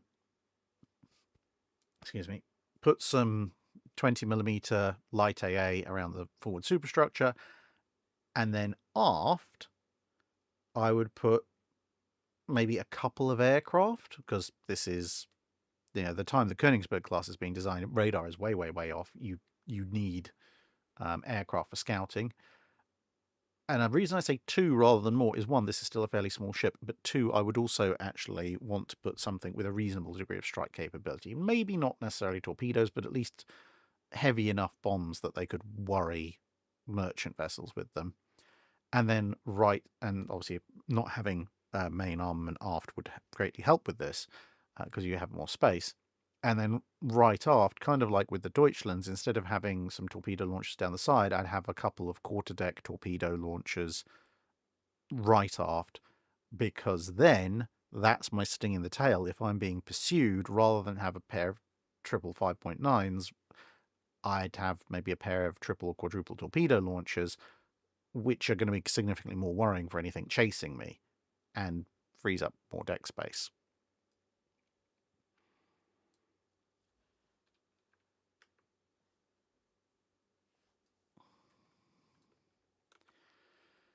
Dennis Medeiros Jr. asks, how would you build an Imperial German Navy capable of fighting the Royal Navy in World War I? If you have a budget equal to the Royal Navy and you have knowledge of the war that it's going to start in 1914, is there any way of breaking the blockade of Germany during the war? Well, yeah, if I have a budget equal to the Royal Navy, I mean, it depends how far back I start, but because initially some of that budget is going to have to go into building more shipyards, so that, because one of the problems that Germans would face otherwise would be we physically don't have the shipyards to build enough ships.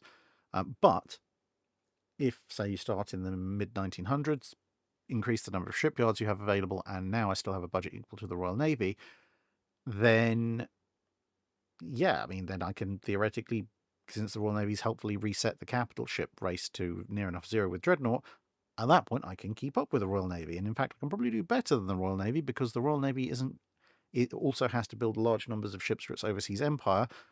I don't have to. I can focus on building ships purely for my North Sea battle fleet. Obviously, I would upgun the fleet a little bit more quickly than they did historically. I'd build larger destroyers as well. And at that point, if I've got a fleet that's roughly equal in size to the Royal Navy, but I can choose when and where I come out, then, especially if I've got knowledge of exactly when the war is starting, I can send, and also obviously now I know that submarines are relatively useful, I can essentially pull off what the Germans were hoping to pull off with a Jutland-style operation, although obviously they weren't hoping to confront the British fleet, but send the U-boats out.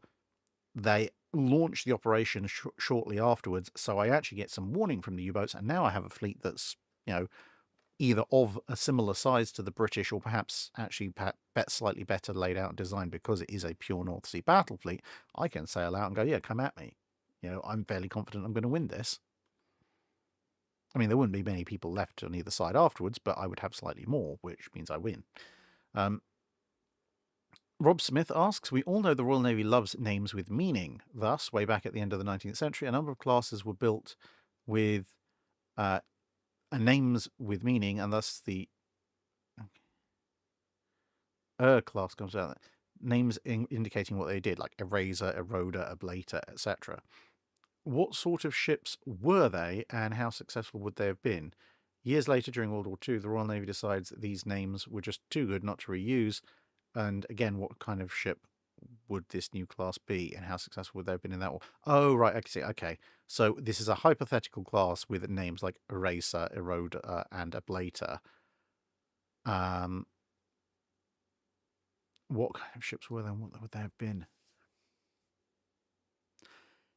Given that particular kind of name with meaning, I think they probably would have actually been monitors or the successors of bomb vessels. So heavy shore bombardment vessels, which presumably would have been quite handy for various colonial operations. Yeah. Yeah, I can see that happening.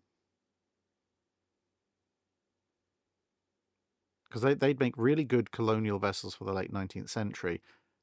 And then obviously not too successful in actual full-on warfare, although they might have been very useful at Gallipoli. Because if you've got kind of late 19th century proto-shore bombardment monitor fleet, rocking up Gallipoli for direct fire gunnery support would be really handy. And then for World War II, I don't think the Royal Navy's going to get as much use out of replicating monitors in World War II.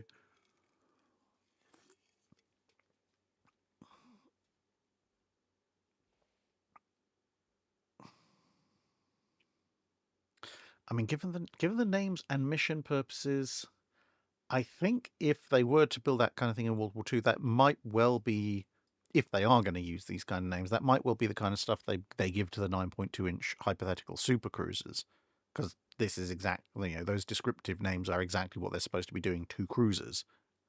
Yeah. And at that point, I mean, the Royal Navy supercruisers would have an interesting time. The best, weirdly enough, the best place for Royal Navy supercruisers outside of the initial wave of trying to deal with the Deutschlands and so forth would probably be in the Mediterranean, because the Royal Navy chronically lacked heavy cruisers in the Mediterranean to take on the Italian heavy cruisers. But if you can rock up with a 15 or 20,000 ton ship armed with quadruple 9.2-inch guns, or several of them, then suddenly you have a means of going toe-to-toe with the Trentos and the Zaras instead of just running like heck and hoping the battleships are somewhere nearby. Graham William Kidd, because obviously this is combining the alternate history questions from 2 Patreons. So we're back to his Franken ships, except the Franken ship for May 2025, which is where this second Patreon thing is from. So then I suppose next month it's going to be June and July and so on and so forth. The best Franken destroyer for 1939 and beyond. So now we're into World War II. Okay, so I'm still keeping the 1-inch STS from the Fletchers because that is just a superb idea. Armament, though, now that I'm in the World War II and slightly beyond, armament, I am actually going to switch to the 4.5-inch, the British 4.5-inch, because I think while it might be tempting to go for the 5-inch 54, that is quite, with the autoloads and everything, it is quite a heavy installation, and it does post-date World War II a little bit in its auto-firing form. I mean, armament, yeah, sure, I'm still taking long lances, just, the latest modification of the long lance with Torpex warheads and British fuses. Anti-aircraft armament, though, obviously, naturally, we're now switching over to the 40mm Bofors and maybe some 20mm Oerlikons. US fire control, I think, simply because there's more of it and it's pretty solid. Radar electronic sweep fit. I think you could get away with either British or American, but they have strengths and weaknesses depending on exactly which time period of World War II you're looking at.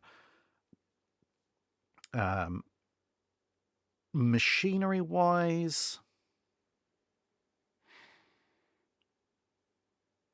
I think I'm going with American machinery this time, just again because it's so mass produced at this point. So we covered light anti-aircraft, we covered the main guns, we've covered the torpedoes, we've covered the armor. But we've covered electronics and other radar systems. What else do you really need for a destroyer? Not a huge amount, really.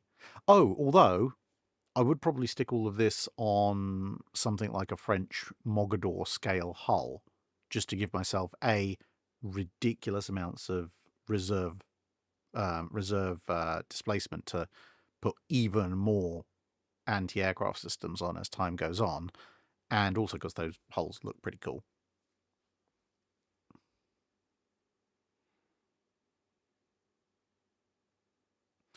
Haytrock asking, wasn't the 4.5-inch heavier than the 4.7?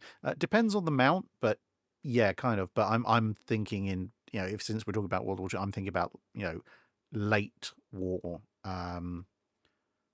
weapon battle daring type boxy 4.5s, which is why I'm going with a French super destroyer size hull, because that's big enough to support them, and yeah, I think in that iteration the 4.5 is arguably a slightly better overall weapon for anti-surface and anti-air than the 5-inch 38, which the Americans were looking to replace it with the 5-inch 54 themselves, but I think the 5-inch 54 would probably be a step too far for a World War II and World War II adjacent period destroyer. Oh, CTX SLPL pointing out, yes, anti-submarine warfare. Well, as a fleet destroyer, I shouldn't be doing too much anti-submarine warfare. So obviously I have K guns, Y guns, depth charges aft, and well, at that point you've got to put ASDIC on, because throughout World War II, British ASDIC is kind of the go-to. By the end of World War II, obviously American sonar systems and stuff also exist, but if you want this ship to be as useful as it can be for anti-submarine warfare through most of World War II, you have to go with the people who had the most advanced stuff at the beginning. Sapper Ninja asks, you, Drac, are granted a magical gift. One time and one time only, you're able to send 1 page of 12-point text to the Admiralty and the British government. This letter will arrive on the 1st of June 1940, 3 weeks after Churchill takes over. Churchill has been informed by the Almighty that the letter... by the Almighty letter-giving powers to take this letter seriously. Given approximately 500 words, what message or messages do you pass on to the British government and Royal Navy that have the greatest historical impact? Ooh, 1st of June 1940.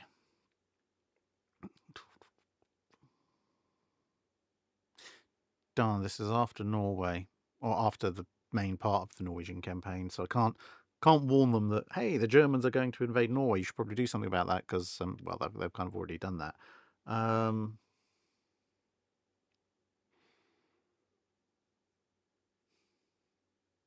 I mean, in 500 words, I would probably do things like point out the times and locations and times, locations, and causes of the losses of major Royal Navy assets. So, for example, point out that on the date that Barham is going to be hit and sunk by torpedoes, that she is going to be hit and sunk by torpedoes, and that maybe they should put destroyer in that direction to drive off the submarine. Likewise to save Ark Royal.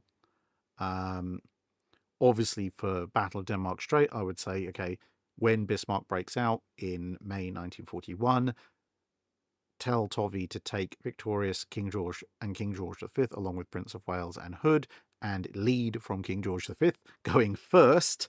So that saves Hood, which would be quite nice. Don't do Force Z, or if you absolutely insist on sending them out, absolutely do not send them out without air cover, or keep them to Singapore until you can arrange for air cover. 1st of June 1940. I mean, the Martlets are already on their way, but but Martlet, good. Carrier fighters, good. It's not what I'd like to do for cruiser or destroyer production at that stage, other than maybe point out, no, 1st of June 1940, I'll point out 4.5-inch dual-purpose for destroyers and other ships. Accelerate this production. You could give a few, I mean, we've only got 500 words, so you could maybe put a few submarine and other ship losses as well. Some advice about making sure that Cornwall and Dorsetshire don't get lost in the Indian Ocean raid and such like. And heck, at that point, actually, maybe even include a warning about Pearl Harbor and say, yeah, look, tell the Americans to be on full alert in the morning of December 7th, 1941. They'll probably thank you profusely later. Oh, yeah, CTXS LPR. Making sure that that tracer ammunition is introduced for Royal Navy anti-aircraft guns ASAP, and make sure that everybody is carrying ridiculous amounts of it. So when the attack on Crete comes along, you don't lose a bunch of ships just because they've run out of anti-aircraft ammunition. Oh yeah, and a quick sketch map showing where U-47 is going to come into Scapa Flow.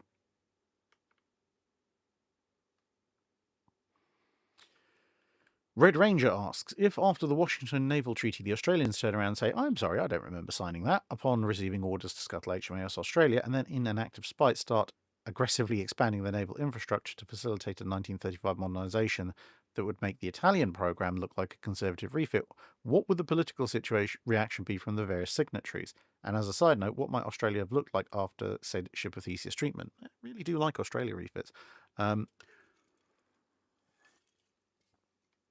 I mean, the political reaction will probably be relatively muted, all things considered. In the early part of the Washington Treaty's development, people and execution, people might be a little bit more fractious about it, but I think ultimately, once the initial dust settles, people are going to realize a single indefatigable class battle cruiser is not really going to make or break the balance of power anywhere. Although the Japanese will probably be the least happy about its existence. But if you're going to go through a absolutely ridiculous mid-1930s modernization, well, that brings the extreme end of refits that I've posited for Australia before, which would be essentially stripping the hull down, brand new machinery, take off the wing turrets, and I think at that point, essentially turning it into a mini Renown. So you take off one wing turret completely, put the other one either as a super firing aft or super firing forward, depending on how much you hate the forward superstructure. Personally, I would maybe bet more on removing, depends on the machinery layout though. I mean, technically, I just from a lines and aesthetics perspective, I'd prefer putting the third twin turret aft, but I suppose if you can't, then to put it forward, it depends what the machinery layout looks like after you've upgraded it to modern oil-fired machinery, etc. But yeah, modern oil-fired machinery, secondary batteries. I mean, in 1935, again, that's probably going to be 4-inch or 4.5-inch down the sides. But now, unlike the previous purely anti-commerce raider one, this one has fewer aircraft facilities, but it has 6 12-inch guns, making it a very handy little fast cruiser killer. And also, redeploy and redistribute the armor so it doesn't have a distributed armor scheme. Just make sure that it has a concentrated armor scheme and maybe update it a little bit more. I wouldn't push it too far because you're not going to get anti-capital ship shell armor on it. But if you could push the armor up from 6-inch and 5-inch on the ends to maybe 7 or 8 inches, something like that, then you at least have good solid protection against 8-inch shell fire. Hey, Torok says, yeah, when you get to that stage, just build a new ship. Yeah, you'd be much better off building a new ship, but the question said we're going to do a ridiculous modernization to Australia, so that's what we're doing.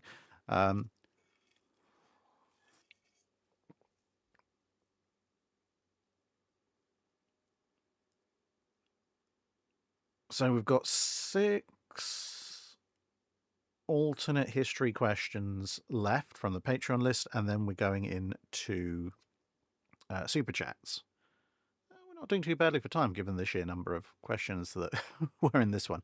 Brett Pasiak asks, I'm reading an article on the pre-World War I German naval build-up in USNI's Naval History magazine.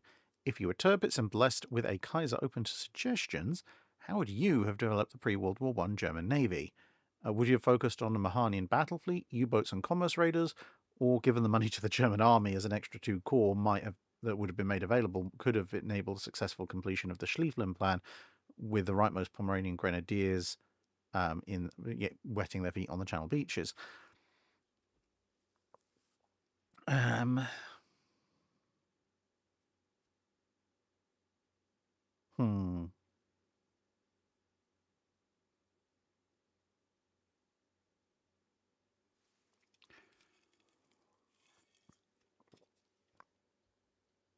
If I've got complete open-ended authority to reshape the pre-World War I German Navy to my will, but I still have the basic underlying thing of I must bring Germany to prominence, then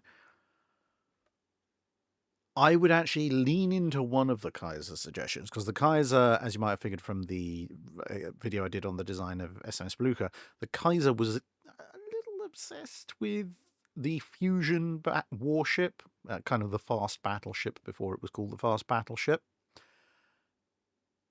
I'd lean into that. And instead of building a handful of armoured cruisers and a bunch of battleships and antagonising the Royal Navy in the North Sea and keeping a large fleet there, if I'm in control of the pre-World War I German Navy far enough back that we haven't irreparably damaged relationships with Britain, I would actually say, no, Your Majesty, this fast capital ship idea is actually a good one. Not only are we going to try and develop it, but basically tell him that, yeah, having a big battle fleet is great, but that is going to antagonize the only people in the world who can outbuild us, because we're right there on their doorstep. And instead of trying to jockey with Britain and put up this whole risk fleet strategy, I would instead say, okay, we're going to build these fast capital ships, but we're going to deploy them to our colonies in little squadrons, 2 or 3 fast capital ships over here, 2 or 3 over here, backed up with fast cruisers. And this might look like we're deploying large forces all across the board for commerce raiding. But 2 things. Firstly, we don't have a massive battle fleet pointed at the British homelands. And secondly, if they are worried that we're going to go out and do commerce raiding, they have to keep their fleet spread out across the world as well, rather than concentrating it all in European waters. And at that point, I can then turn around and say, well, look, yes, we've got these fast ships around. But honestly, that's because, being Germany, we have to concentrate on our army. We can't afford to have a separate fleet of armoured cruisers and a separate fleet of battleships. This is purely an economic measure. And look, we don't have any real substantial forces beyond maybe a couple of squadrons in home waters to deal, and obviously that protects us from the Russians and the French, but it's not going to stop the Royal Navy in any way, shape, or form. So clearly we're not interested in hostilities with Britain. Otherwise, we would be gathering all our fleet in Germany to stop the Royal Navy coming after our coastline. What we actually want is to secure our overseas possessions so we can have our place in the sun, blah, blah, blah, all that, colonial stuff. And to the British, this might seem more appealing because if I'm building these fusion ships, I don't need to have as many. So I don't need to build separate fleets of armoured cruisers and battleships. So I don't have as a larger fleet, even if the individual ships are somewhat more capable. And if I'm going around overseas doing the normal kind of colonial stuff, then I'm now much more attractive as a land-based counterweight to France and Russia, which is kind of what the British would be looking for anyway. And then when war breaks out, if I've instead made Germany look a lot more like they are the land power in Europe that the British want to back to counterbalance the French and the Russians, then I could turn around to the British and go, well, I've built this big overseas fleet, and you've got a big overseas fleet, and you know who doesn't have a big overseas fleet? The French and the Russians. You know what I've learned from you from the last 150 years? When there's a war in Europe, yes, we fight a land war in Europe, and we're doing quite well with that.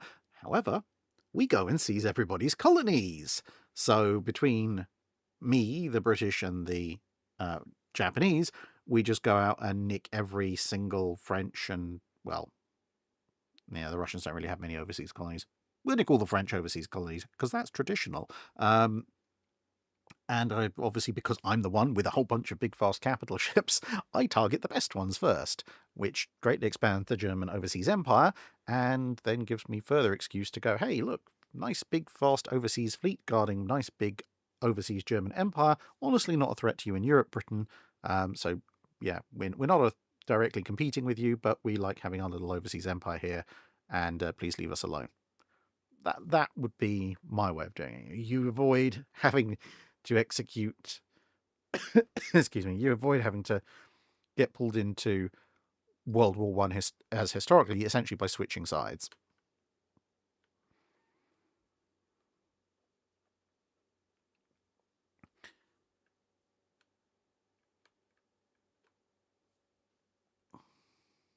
Just quickly picking up on Michael Piatkowicz 1045's thing, saying the problem with warning about Pearl Harbor or an alternative to the attack is what could happen where the public will back going to war.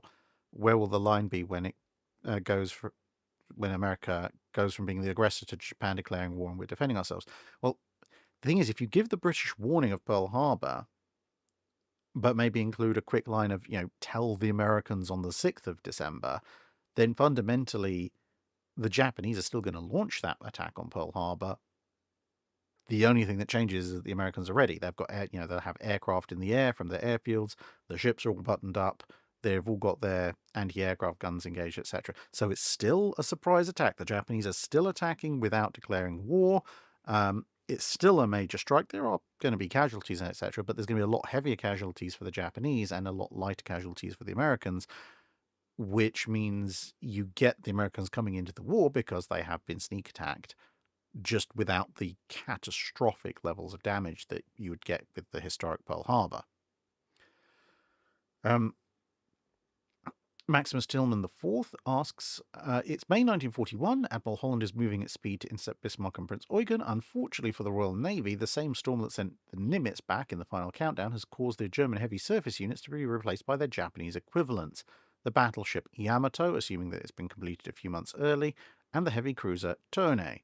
How does the engagement at Denmark Strait unfold, and assuming Yamato takes a swordfish torpedo and has its steering irreparably damaged, how does the final battle against King George V and Rodney conclude, with the twist that Tone and its long lances stick around? Is it possible or probable that Yamato and Tone dispatch Hood and Prince of Wales in the first engagement, and it then takes out Rodney and King George V in a second battle? because the Royal Navy doesn't know how big the Yamato is or how deadly the long lancers are. Would the seaplanes on Tono be a factor? I don't think the seaplanes on Tono would be a huge factor. They might try and use them to defend against Victorious's aircraft, but Victorious did send Fulmars out, and okay, the Fulmars aren't the world's greatest fighter, but they will shoot down scout aircraft very happily. I think the main thing that this is all going to turn on is what happens at Denmark Strait, because, as I've said before repeatedly, Holland wanted a night action, and at this point, yeah, he has radar. Yamato and Tone do not, so that very much favors him. And given that Yamato is significantly slower than Bismarck was, potentially, weirdly, this might end up being fractionally better for the Royal Navy, because with Yamato being slower and being the world's biggest radar return, Suffolk is unlikely to lose contact with this new force, which then means that Holland gets his rapidly closing night action. And yes, the Japanese are trained for night action. They do have their low or low light vision equipment, etc. But the British have radar, and even if the Japanese do spot them coming, it's going to be at much, much closer ranges. Now, of course, Yamato would retain the capability of absolutely hammering Hood and or Prince of Wales if it can get its guns online to bear. But Hood and Prince of Wales can also badly hurt it at those kind of close ranges. And if it is that night action, that also means the destroyers are with Hood and Prince of Wales, and those torpedoes can do a real number on the Japanese, quite apart from any gunfire. So, yeah, weirdly enough, if that goes correctly, it could end up better. But of course, the possibility is Yamato gets one good close-range salvo off and blows away Hood, and then repeats the process with Prince of Wales, and everything goes horribly wrong. At which point it's going to depend on how many torpedoes can the destroyers stick in Yamato before they have to break off and withdraw. But yeah, at that point, it's going to be down to how much damage do the destroyers manage to do, and then how much can the carriers compound that before the final engagement with King George V and Rodney. Especially because if Yamato is already badly slowed from torpedo and potentially shell impacts in that night action, then not only would she be more susceptible to being hit by torpedoes from the Swordfish, but also when the tribals do their night boxing in action, given that Yamato doesn't have radar and actually has fewer individual anti-surface secondary mountings than Bismarck does, the tribals might start to land more torpedo hits. So it could overall end up very badly for Yamato. Of course, the flip side, even if it does wipe out the two British capital ships at Denmark Strait, of course, the flip side is if by some happenstance Suffolk still manages to lose the radar contact and you get the daylight engagement, then yeah, that's not going to end well.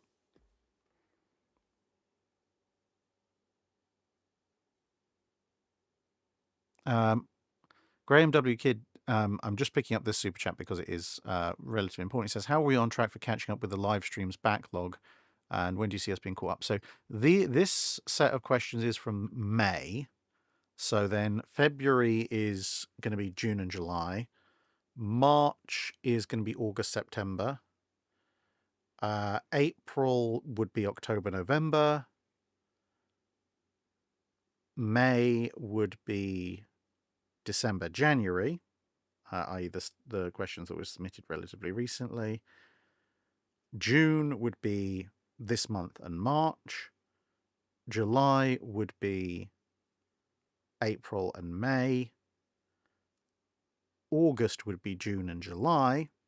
So that would mean September this year will be August and September. So September this year will be when well, actually, no, because if I'm doing the live stream in September, I can't do September's questions because September's questions haven't yet been fully asked. So August, assuming I manage to keep up this schedule that I'm doing so far, August will be when we catch up, and we're now running concurrently. But every month we're catching up by 1 month.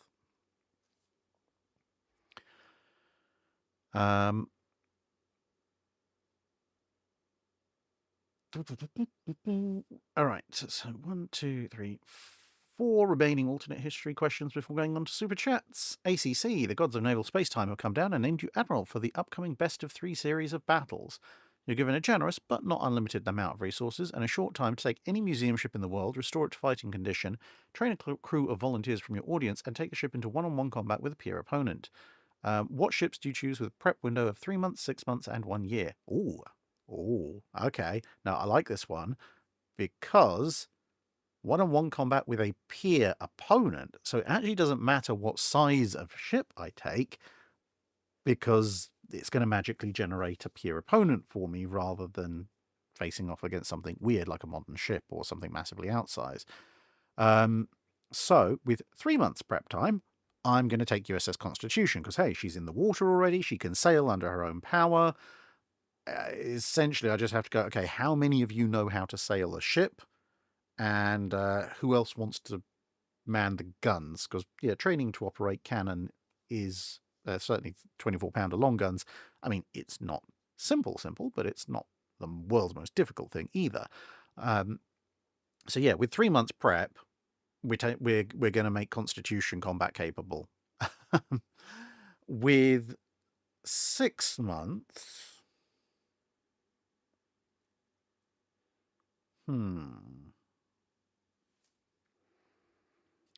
What can we do with 6 months? 6 months and a fair amount of resources.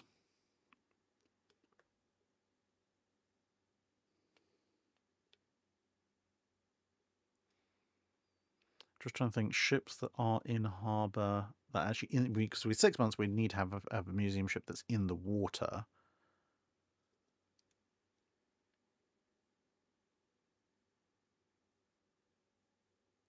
Ooh.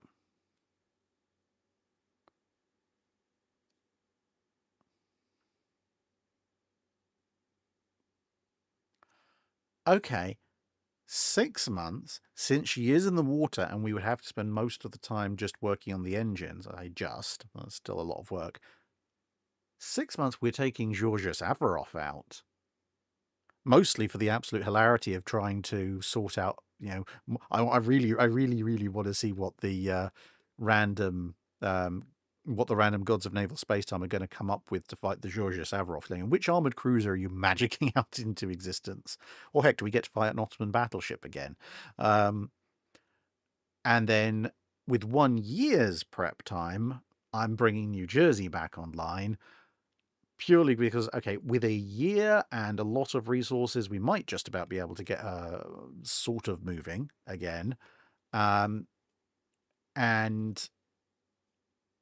terms of restoring her to fighting condition, well, while it's not officially any one way or the other, she does still have a Tomahawk box launchers, and we know there was a nuclear Tomahawk. Whether or not New Jersey ever carried nuclear Tomahawks is somewhat by the by, because if we've got Tomahawk box launchers, I'm just going to go, okay, in terms of my rearmament, I'm sticking 32 nuclear Tomahawks on her, and the minute the random gods of naval spacetime spawn another battleship for me to fight, I'm just going to hit it with 32 nuclear tipped cruise missiles, because that's an easy win.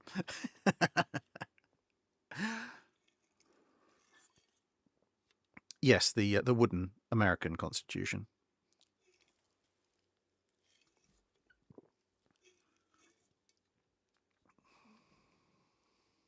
I mean, alternatively, you could take Trincomalee, but Trincomalee is in dock as well. But I think Constitution is closer to being seaworthy.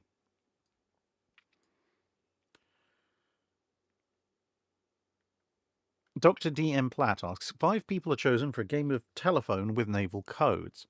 Who would likely help Seymour mess the original messages up the most?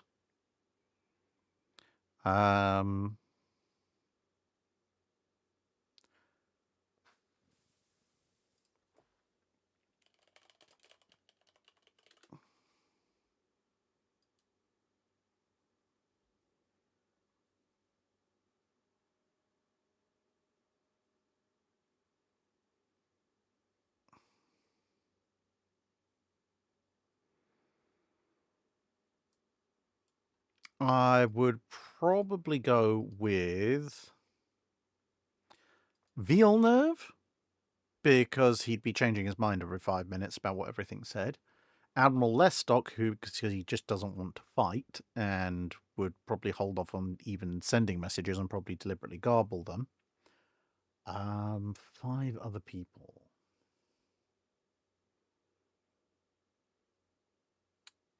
Three other people. Well, so we've got 5 people total, so 3 other people to really mess with things.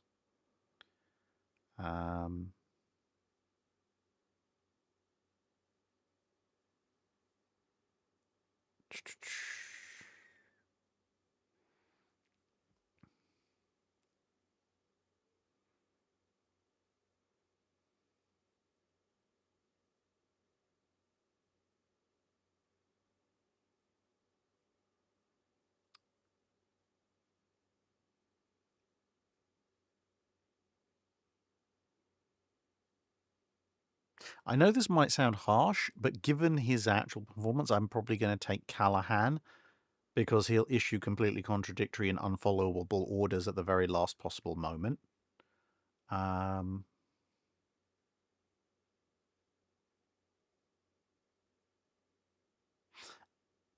this one might really annoy people, but I'm going to take John Paul Jones, because he was so unlikable his own allies fired on him in the middle of a battle with the British.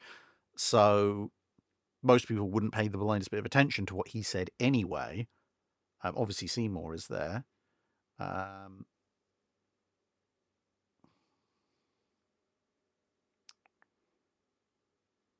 yeah, that's a good point. Leonor Eldarian, Admiral John Sewell, because he just wouldn't listen and would truncate everything. Yeah, that would be one heck of a communications team.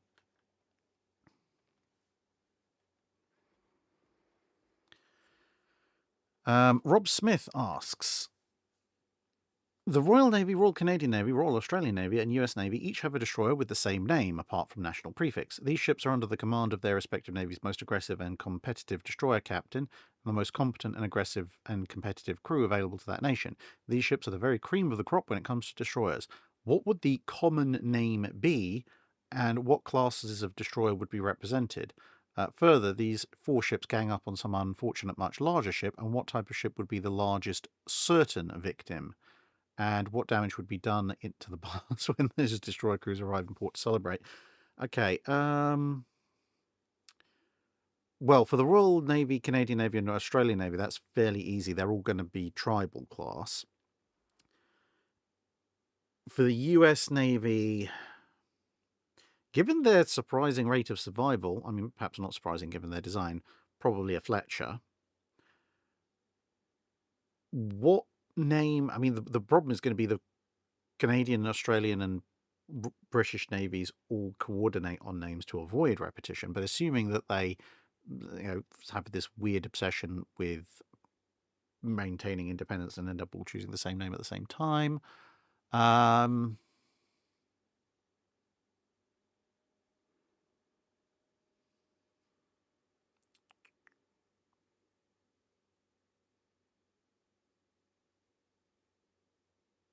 Okay, something. See, the problem is the American. We're going to have to break some ship tradition names here, because obviously all the tribals are named after tribes.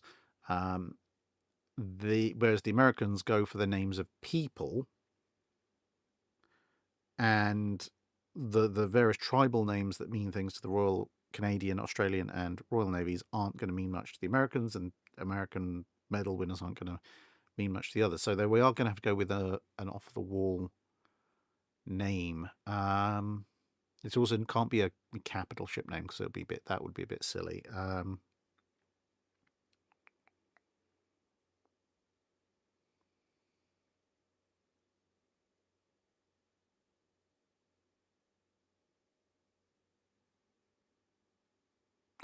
I think we'll go maybe with lightning. Dr. Clark wants to go with Gurkha. Yeah, the problem is for the Americans that doesn't mean that's not going to mean all that much. And Enterprise is already in use by, well, the carrier. So in World War II, yeah, I think lightning would go well for everybody would agree with that.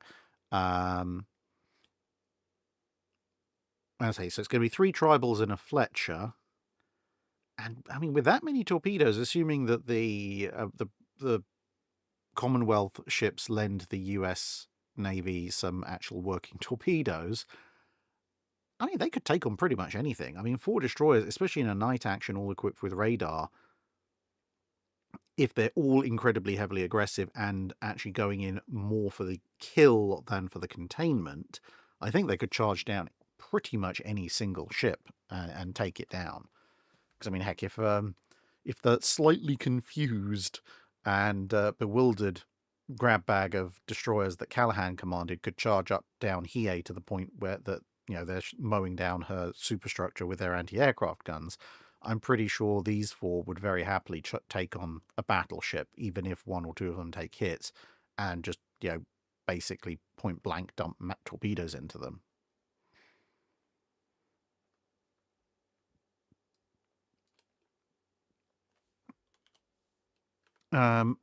Last alternate history question, Sam Signorelli. If you could replan some engagements, Jutland, Midway, later, etc., what would you have done to make the Central Powers or Axis results better? And the same for the Allies at Savo Island, Denmark Strait, etc. So, I mean, Denmark Strait replanning is pretty easy. You take Victorious and King George V as well. You use Victorious's aircraft to maintain a scout which helps out Suffolk, and when Suffolk loses radar contact, the aircraft go, no, he's over here, at which point you hit Bismarck and Prince Eugen with 2 battleships and a battle cruiser and a bunch of destroyers at night. Nice, easy one. Savo Island, probably get Crutchley to send a representative by ship's boat rather than taking Australia with him, and having the cruisers use their radar as well instead of just relying on picket destroyers, because then A, you've got an additional heavy cruiser, and B, you see the Japanese coming. And given that Canberra very nearly managed to get replies off, if you've got 5-10 minutes more warning and you've got an additional heavy cruiser with you, the Japanese might think that they're the ones going to be doing the surprising, but it would turn around on them pretty quickly. For the others, for Jutland, what would I do to make the Central Power Axis results better at Jutland? I mean, again, apart from launching it early so my U-boats actually get a chance, or on time, I should say, in the actual battle itself,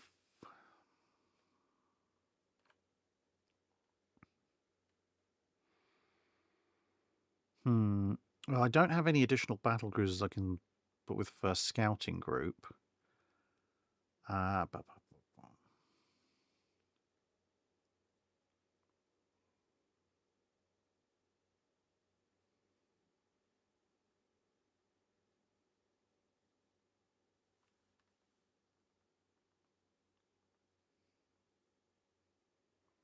Jutland's a hard one, actually, because once you're actually in the battle, Jellicoe does play it in such a way that it's almost impossible for the Germans to really extricate a better result. I think maybe the only thing would be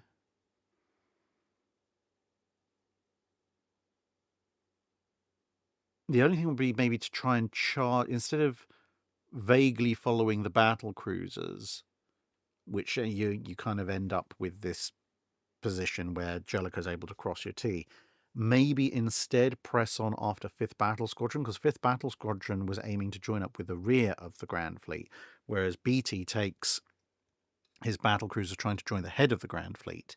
If you instead chase down 5th Battle Squadron, you're going to end up taking the German fleet roughly north-northeast, maybe northeast, which means that Jellicoe is heading, roughly speaking, east. So instead of Jellicoe crossing your T, as the Germans, you are instead actually crossing the aft end of the Grand Fleet. You are now sort of crossing their T. You can get more salvos off on a concentrated but reduced force of British ships, and you have the opportunity to then fade away into the west or southwest as you will. I think that would be if you're going to make any one change, that would be the one there.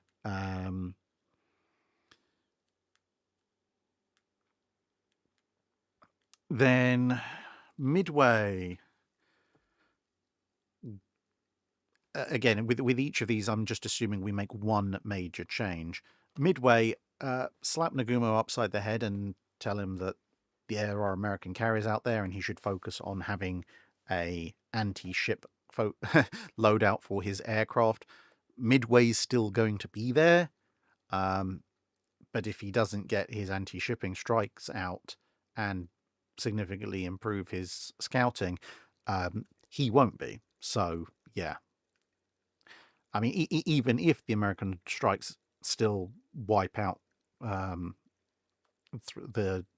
Japanese carriers, if the Japanese carriers have managed to get all of their aircraft off in a mass anti-shipping strike before they themselves get hit, it's still at least going to be a score draw.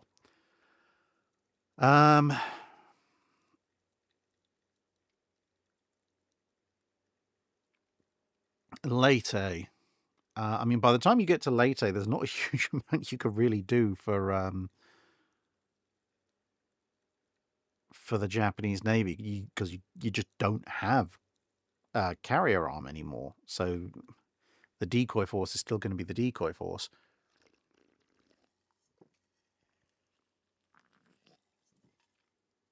I think if I was going to do anything that could improve Japanese chances at Leyte, it would be maybe to take a couple of the smaller carriers away from the northern decoy force, because the big ships like Suikaku are still going to be a good decoy force.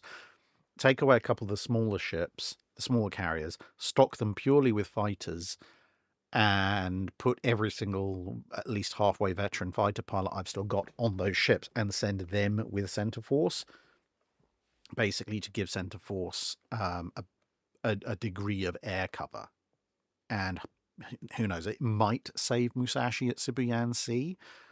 It'll certainly give me a lot more aerial scouting, so maybe Atago doesn't get blown out of the water and Kurita doesn't spend his time trying to swim to another ship.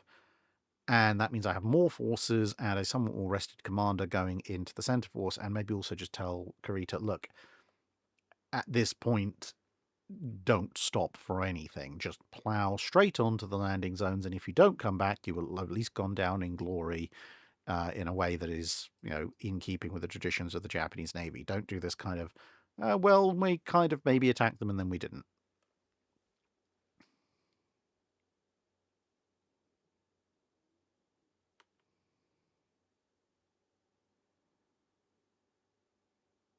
Captain Seafoot saying for Jutland, how about just turning around and going home after the run to the south?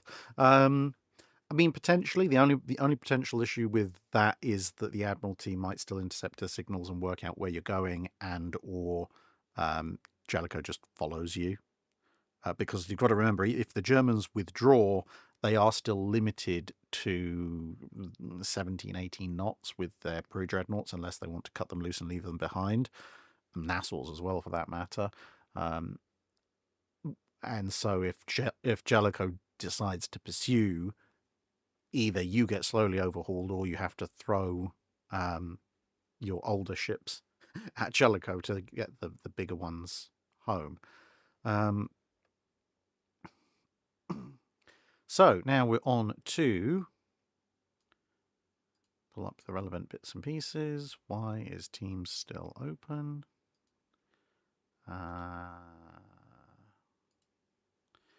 Right.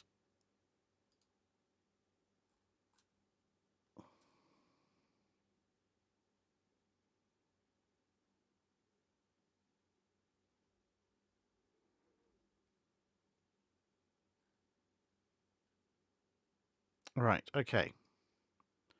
Just pulling up Discord because Fleet of Oceans has kind of been collecting the super chats. Right, so we're now into super chats. Hooray!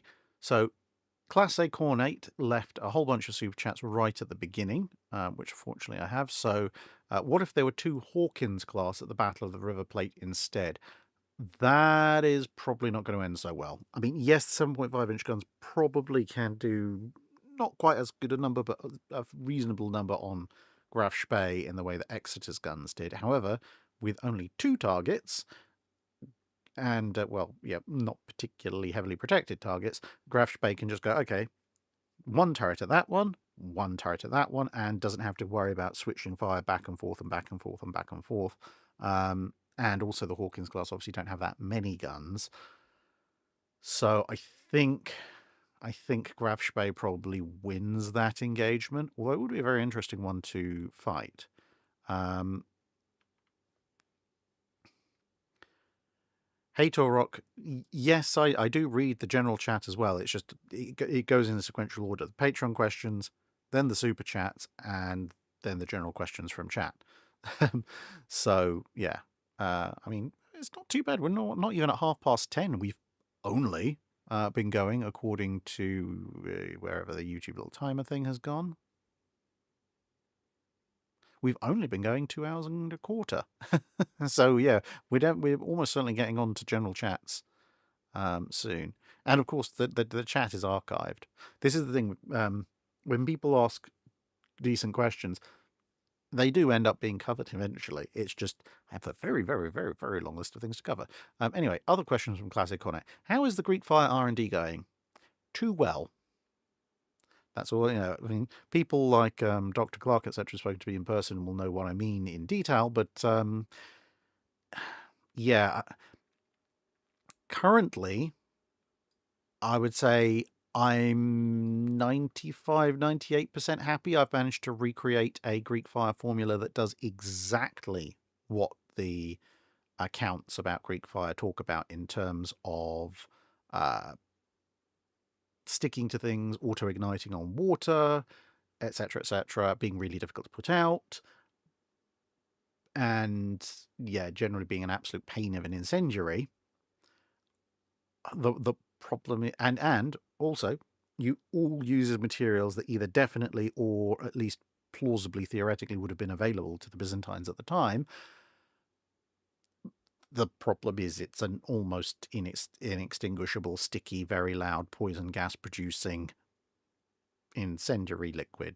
And yeah, I can just imagine what would happen if I put that particular recipe out on the internet and then somebody decided they were going to replicate it and use it. And yeah, the problem is the efficacy of my Greek fire mixture now is at the point where I'm looking and going, I might have to take legal advice about, this. Unless, and the problem is, the other alternative is I could do a follow-up Greek fire video where I'm like, hey guys, I've improved my Greek fire formula. Look, it does this. And then not tell anyone what it's made of, which at that point, people are like, oh, you've clearly used modern materials that the Greeks wouldn't have had access to, etc., because people on the internet do that. But also it wouldn't be a particularly long video. Just like, hey guys, look, I've got this funny incendiary. Look at it go. Look at everything burn. While I'm stowed around in like full hazmat gear with a gas mask.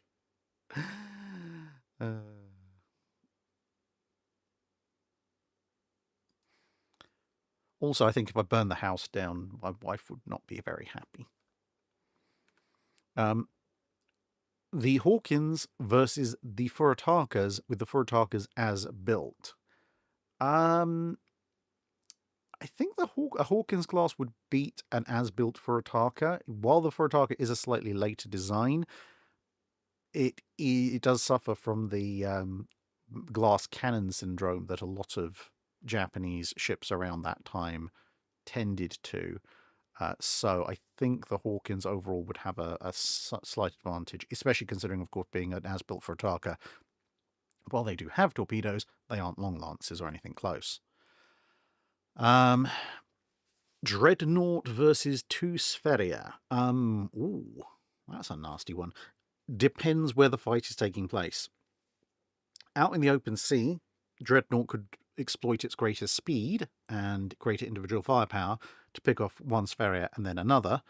If it's in Swedish home waters, then the Spherias could exploit their shallower draft and the support from shore platforms and so forth to mangle Dreadnought. and even without the support shore platforms, their ability to maneuver in close waters superior to Dreadnought would probably give them an upper hand, which is why you wouldn't engage them there.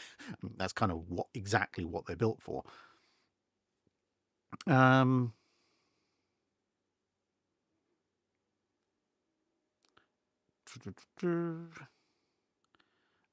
What changes would you make to the Italian rebuilds?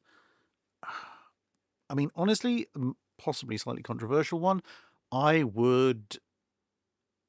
still do the hull lengthening and everything. Oh, well, bow lengthening. But what I would do is, instead of taking out the amidships triple and going with boring out everything to 12.6 inch and putting 2 triples and 2 twins fore and aft for 10 guns, I would actually take off the 2 super firing twins, keep the positions of the 3 triples, use the space where the aft super firing twin was, the barbette and the magazines, to expand the machinery space there, possibly expand the machinery space forward a little bit as well, where the forward barbette used to be, and then look to see, because I mean, given the massive rebuilds those ships were given, I would actually look to see if the Italians could come up with a twin 15-inch turret with a similar barbette diameter to the triple 12s, and then instead of upgrading them to 12.6, replace the 3 triple 12s with twin 15s. Now, yes, that does mean that midships turret gives me some very, very confined broadside angles, but rework the superstructure a little bit can help with that. Most of my anti-aircraft firepower is then going to have to go on the superstructure to clear the wider arcs for those midships 15-inch. But then I've got a 6-15-inch, 27-ish knot ship, and there's no point in really trying to change much with the armor, but that kind of ship would be a very significant threat to pretty much anything in the Mediterranean.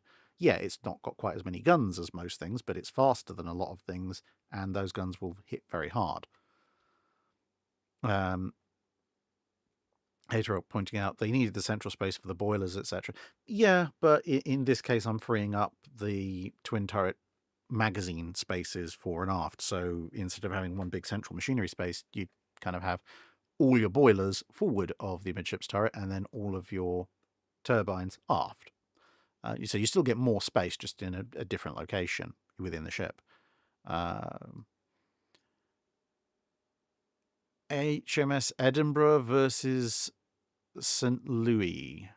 No, that depends whether does that mean the USS St. Louis or the French cruiser. Because you've got the Brooklyn class, and is there a French cruiser? The St. Louis, the follow-on to Algeria that was never built. Okay, so I'm going to assume it's the Brooklyn class. Edinburgh versus a Brooklyn class. Ooh, nasty. I mean, in theory, the Edinburgh class, sorry, the St. Louis, the Brooklyn class, has a higher rate of fire and more guns, but doesn't have torpedoes. So at slightly longer ranges, the US ship would have an advantage, assuming it can bring its full broadside to bear. But being a Brooklyn class, it's going to be somewhat on the tail end of receipt of major upgrades for things like radar. So if the weather is good, flat, calm, bright sunshine, etc., then theoretically, as long as the Brooklyn can keep the engagement at medium to long range, it's got the firepower advantage in terms of its guns.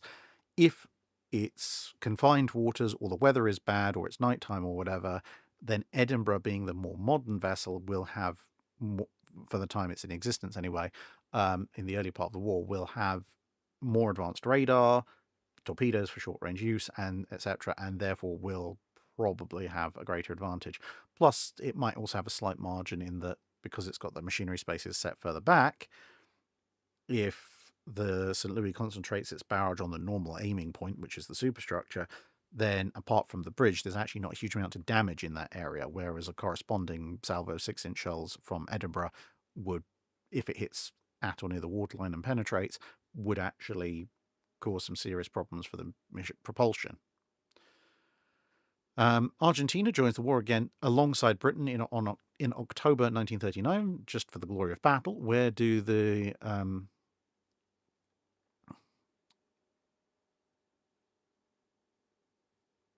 wow, that's 27 de Mayo's go.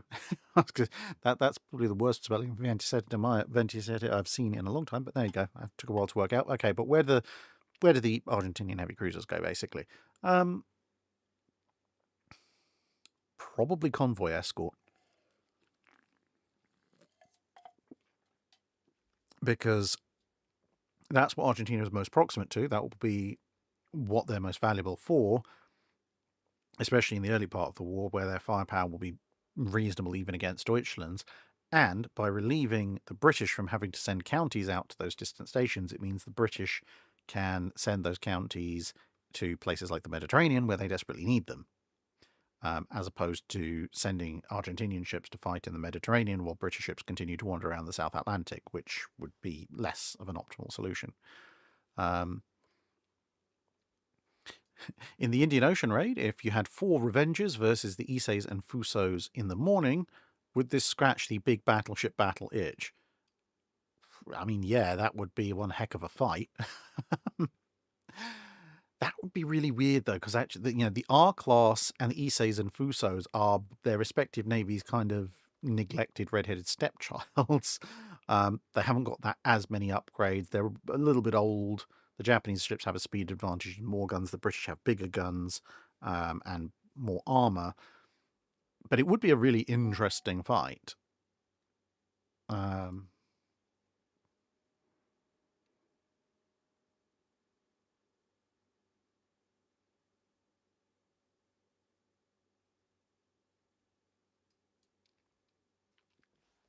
Is there a source for what cruisers were in the Mediterranean and operational on a month-by-month basis in World War II? Kind of. I mean, you can look at some of the more detailed histories of the Mediterranean conflict, and you can kind of piece it together in there. Or you can... Admiral Cunningham's autobiography is actually pretty good on that front. The other thing...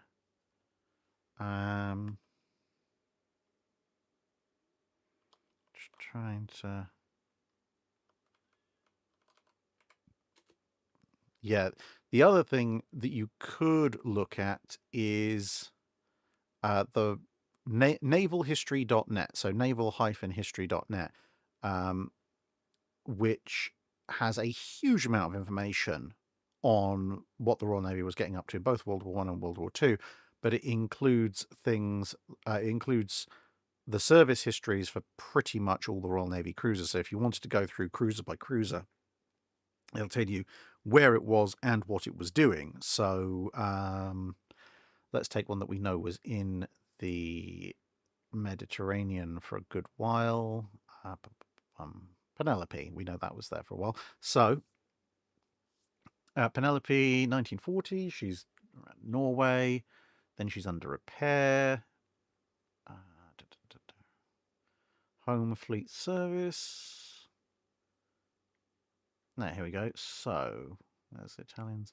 Right, so for example, this is in Penelope's, what's it called? Service history. So in 1941, 13th of October, transferred to 3rd Cruiser Squadron Mediterranean Fleet along with HM Cruiser Aurora. Passage to Gibraltar with HMS Aurora. On the 19th, after embarking ammunition at Gibraltar, met HM destroyers Lance Lively and HMS Aurora to form Force K, took passage to Malta as an escort for 2 supply ships, and it goes on. Basically, every major thing that Penelope did is dated. So you could, in theory, just go through the various cruisers and go, okay, in this month, she's in the Mediterranean and doing this. In this month, she's doing the Mediterranean and doing that, etc. That's probably one of the better ways of doing it, although it will obviously take a bit of work.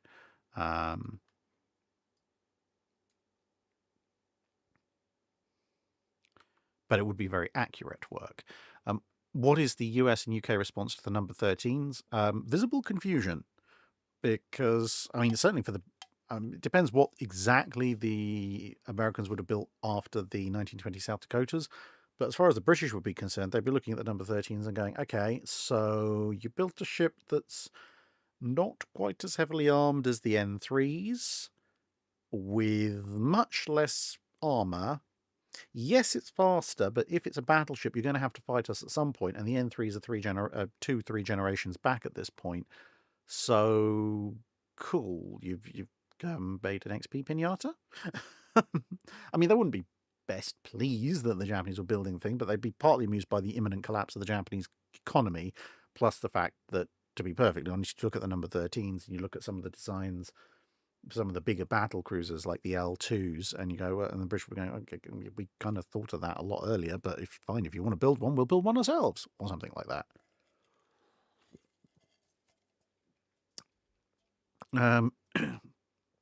And the last one from Class A Cornet. If Prince Louis isn't made to resign over nothing, so Fisher is never reappointed, how does that affect Royal Navy shipbuilding?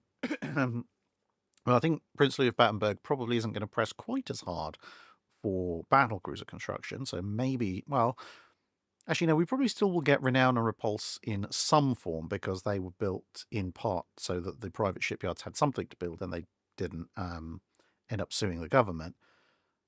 And Jellicoe probably would argue that he could use a couple more battle cruisers at that stage. But you won't get the Courageouses, for example, and some of the more interesting madcap ideas. But where that's being redirected, honestly, I don't know enough about where Prince Louis saw the Royal Navy going ship-wise to make a qualified judgment on that. But we're definitely not getting the Courageouses, I can tell you that much. He might also plan the Gallipoli campaign a little bit better.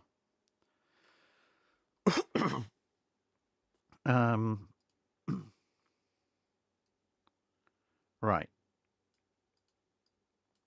We can get rid of that. So we're getting well stuck into the super chats now. Just move that across a little bit. Hendog 1001.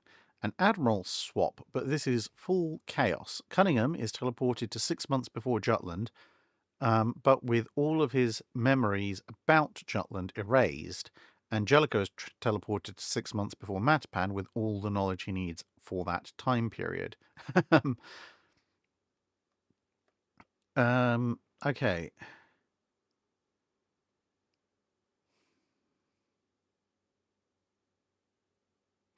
I mean, if Cunningham loses all his memories about Jutland, but he's still going to have all his other memories about what happened in World War One. I mean, Cunningham's still going to have a degree of future knowledge, which is going to help him quite significantly. And Cunningham overall is a somewhat more aggressive commander, so I think he will probably inflict more damage than Jellicoe did, simply because he's going to press harder. The other thing, of course, is that the issue with British shells in World War I was not limited to Jutland, so Cunningham would still remember that. So I suspect a good chunk of what he might be doing in those 6 months is desperately trying to get everyone to figure out at least how to make the shells work most of the time, if not all the time. And at that point, even if Jutland plays out roughly as it did in history, then that could still do an awful lot more damage if you have shells that actually somewhat work, instead of just going splat and then having low-order explosions. And if Jellicoe's teleported to 6 months before Matapan with all the knowledge he needs for that time, I mean, he'll do a decent job. He's a decent commander. He's going to take a little bit to try and work out everything he's just had uploaded to his mind. But I think Jellicoe could do a pretty decent job in the Mediterranean fleet. Although, see, the interesting thing would be, part of the reason that Jellicoe is cautious historically is because he knows he has command of the Grand Fleet and everything is riding on him. If he's in command of a much reduced Mediterranean fleet, but there are other Royal Navy formations out there, and he's fighting, obviously, mostly the Regia Mariner. I think it'd be really interesting to see what exactly he does when he doesn't have the weight of the world on his shoulders. Mike Lima 777 asks, Dr. Clark just did a video on what if every nation become rules lawyers with regards to the Washington Naval Treaty. Do you have any thoughts on it?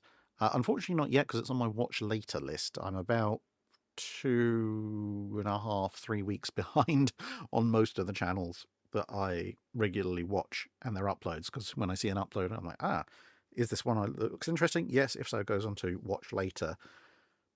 Because I've been so busy preparing for the conference on HMS Belfast that was on the 17th and so forth, I've fallen behind on my YouTube watching. Also, he asks, what if the Royal Navy adopted forced draft boilers post-World War One? Well, I'm assuming you mean forced circulation boilers, because forced draft was a thing long before World War One. But if they adopted forced circulation boilers post-World War One, well, that's essentially what the French do with Richelieu, etc. So that gives them a very significant power boost for the overall surface area of the machinery, which means that, the Nelson class might well actually match the QE's ambitions. They might actually be 25 or not or faster ships.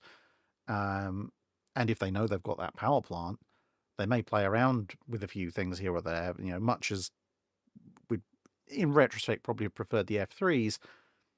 If they've got French-style forced circulation boilers, the Nelsons might well be approaching fast battleship speeds, kind of 27-ish knots, as I say, depending on exactly how they do the propulsion systems.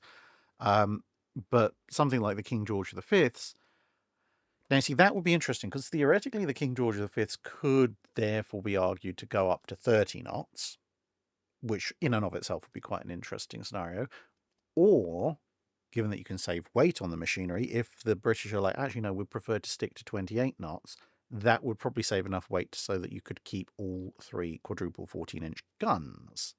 And of course, British cruisers will be a little bit quicker, or potentially have more guns. Again, depending on whether the Royal Navy decides, well, we're happy with the speed, we're going to up the armament, or we just want to have the same armament go significantly faster. Mike Lima 777 also asks, in the last live Drydock, I asked, what if there were 100 extra Vickers 15-inch guns made? As they are actually, in this case, the 45 caliber gun, i.e. the one that was designed or put forward for the initial King George V armament in the early 1930s, and therefore slightly lighter than the 15-inch 42s, does that actually change anything? So essentially, what if the Royal Navy has 100 15-inch 45 caliber early 1930s guns? That would make quite a difference.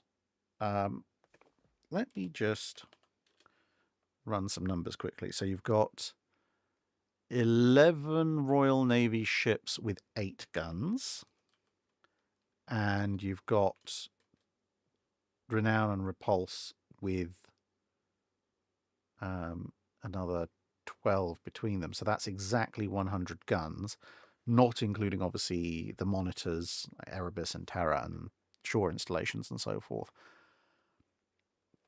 Now, the only problem there is that while you could theoretically replace every single 15-inch gun in the fleet with this new gun, the problem is when those guns are shot out and they need relining, you don't have any spare guns to put on them, on the ships while you're waiting. So I think if I was the Royal Navy, I would probably re-equip the QEs and the battle cruisers with my new 15-inch 45 caliber guns, and that would mean I would have the 40 spare guns that would otherwise have gone on the Revenges. That is my pool to replace guns as they wear out and go back for refitting. on the QEs and the battle cruisers.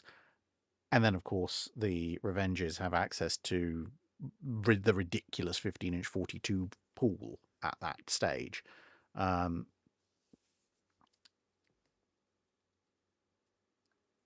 Which obviously would probably accelerate the demise of the Revenges somewhat. But when you're coming forward to the fast battleship designs, with the King George V and everything, if you've got ridiculous numbers of 15-inch 45s as well as ridiculous numbers of 15-inch 42s, and they're sort of interchangeable, which the 45 caliber was actually designed to do. It was designed to accept the 15-inch 42 shells, amongst other things. That suddenly puts a lot stronger case forward for 15-inch guns on the King George V's. Because why wouldn't you when you've got literally mountains of these things? You don't have to design and develop any brand new guns. You just take the ones you've already got.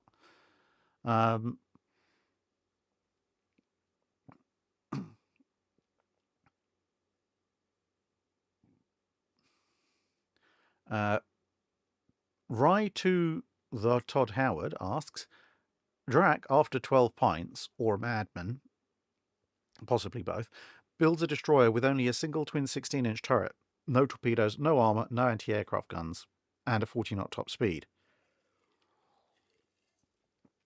Would the concussion from the guns damage the ship, and would the ship have a tactical use? Yes, absolutely. Given that the twin 15-inch guns on the Courageouses managed to damage them, and they outmassed your typical destroyer by a factor of at least 10.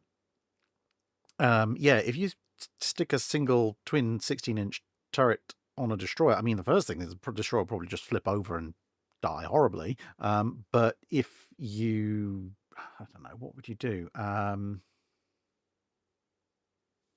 Maybe mount it more aft to lower the center of balance and make it a turret in name only, so a rifle-proof turret gunhouse covering instead of actual armor. You might just about stay stable that way, right up until you fire the guns and the concussion splits all the seams on your ship and you sink horribly. Would such a ship have a tactical use? No, not really. The only real use that I could see for such a vessel would be to not fire the guns and instead use it as a high-speed gun delivery system for refitting ships that can actually use such a weapon. I mean, sure, maybe if you were talking about a French super destroyer or Capitani Romani, honestly, we're right on the borderline of extremely large destroyer or very small cruiser. Maybe at that point you could actually make the thing in such a way that you could fire it without splitting all the seams of the ship and sinking almost immediately. But even then, it's got relatively limited utility because essentially you've invented a high-speed monitor, except with virtually no protection. So why would you be using it in close-range shore bombardment when people can shoot back at you? Mike Lima 777 asks, all of the 10th destroyer flotilla from 44 to 45 are sent to intercept Operation Rheinebung before the Denmark Strait battle at night. Could they stop the Germans? Yeah, very much so. I mean, you're looking at, if every ship that was involved in 10th destroyer flotilla, you're looking at a dozen or so of the most aggressive captains in the combined Allied fleet, because you've got Australians, Canadians, Poles, and British in there. So you've got the numbers. You're talking 44, 45, so you've got fairly advanced radar and electronic warfare systems. If they come after Bismarck and Prince Eugen at night, Bismarck and Prince Eugen aren't going to know what hit them because pretty much most of the detector systems on Bismarck and Prince Eugen probably aren't going to be able to detect the newer cavity magnetron microwave radars that the 10th are going to be using. And as I say, there's going to be so many of them compared to even the Tribals boxing maneuver later on in Bismarck's attempt to reach home, that they can come in by divisions. I mean, at that point, you can come in 3 divisions in kind of a trident formation and just send ridiculous amounts of torpedoes in. I mean, the only slight disadvantage here is that obviously tribals only tend to have a single quad launcher, as compared to some of the other ships like Bliskovich that have multiple launchers. But still, there's so many destroyers there that between star shell, radar, aggression, and the just their sheer number of torpedoes, they're going to stop them.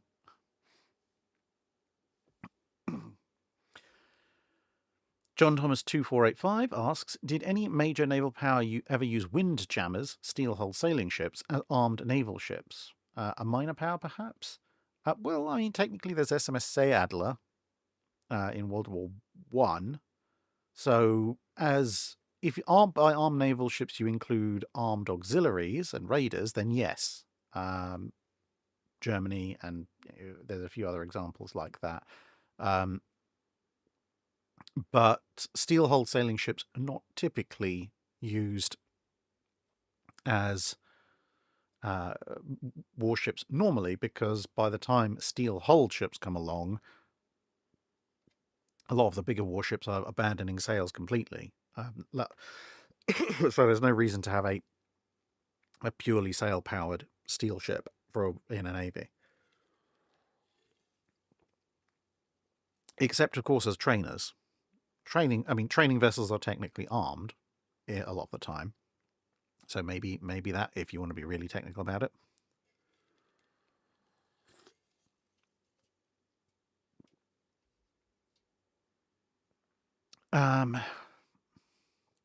Hanover Fist 86 asks, if at the first Battle of Savo Island the Allied naval forces had 1 hour of warning before the Japanese arrived, could they have made the battle an actual fair fight, or possibly won the engagement? Yeah, absolutely. I don't think a 1 hour warning would have been enough to get Crutchley and the Australia back, but if they'd had an hour's warning, they could have got the destroyers on the correct side of the formation. They could have pulled in the third set of Allied cruisers that were somewhat further off, and had all the guns trained out, had everyone at action stations, and fired up all their radars, and pretty much pulled off an ambush of the ambushes. I mean, it's still going to be a very close-range firefight. The Japanese still have long lances and their own guns, and etc. So it would be a vicious fight, but it would be the Allied naval forces getting the drop on the Japanese and not the other way around. Especially if the Allies are clever and launch, basically do what the Japanese historically did, which is launch the torpedoes and then open fire either when the Japanese start to twitch or the torpedoes start to impact. The real Nate Conger asks, could you please speak on or do a dedicated video on HMS Caroline? I believe she is an underappreciated piece of history. Yes, absolutely. I do want to do a video on HMS Caroline. I just have to work out with the National Museum of the Royal Navy the various terms and conditions for visiting her, because she's a National Museum of the Royal Navy museum ship, which means I have to go through the same paperwork as I did for filming on Warrior and Victory and so forth. So she is on the cards to do. It's just a matter of when. Tim van der Velden, DP3FS, asks, being Dutch, I've always wondered about the planned Project 1047 battle cruisers. In real life, they weren't laid down before May 1940, but if they were built in time, would they have done much against the Japanese Navy? Potentially, yes. It depends very much how they were used. If they are built in time and they are present in the Dutch East Indies, as I've mentioned with some similar questions before, the two big deciding factors are going to be, are the Dutch going to think because they have them, they can be confident about sailing out and engaging the Japanese on their own, or are they still going to want allies? Because obviously the first one probably is going to end very badly. The other thing is that the Japanese tailor their attack forces around the forces they expect to be defending. They know that they've smashed the US Asiatic Squadron, they know they've sunk Force Z, and they know that the Dutch historically don't have anything bigger than a small cruiser to oppose them with. But if they know that there's a trio of 1047s waiting for them, then instead of the mostly cruiser-led forces that they send historically, they're probably going to send the Congos down or something like that. And then that kind of falls back on the previous question of how are the Dutch planning on fighting this? Because if you have the 1047s and the Dutch East Indies forces going up against the Congos and a couple of squadrons of Japanese heavy cruisers, I mean, it'll be nasty, and the Japanese might lose a few ships, but they still have the preponderance of firepower to take down the Dutch. But if you get a ABDA command style arrangement, hopefully with slightly less chaos, where you can throw various Australian, British, and American forces in backing up the 1047s, especially if with the presence of the 1047s, let's say Force Z sails to the Dutch East Indies to join up with them instead of trying to do its own thing independently, that's suddenly a much bigger problem for the Japanese Navy, because 3 1047s plus Repulse plus Prince of Wales plus the rest of what historically would become ABDA command, that's a problem the Japanese can't crack really without either bringing in their full-on battleships in numbers, which they don't really want to do because they're saving them for the big decisive battle, or they would have to bring in their carriers, which will take time because their carriers are off doing other things initially. Frank Sposato asks, what would be a good British force to fight Kurita in the San Bernardino Strait, but centered around the Nelsons, as if they were a separate force from Halsey and therefore it's not allowed to interfere with their command? Okay, so what would you put along with the Nelsons to fight Kurita? Okay, well, the Nelsons are relatively slow.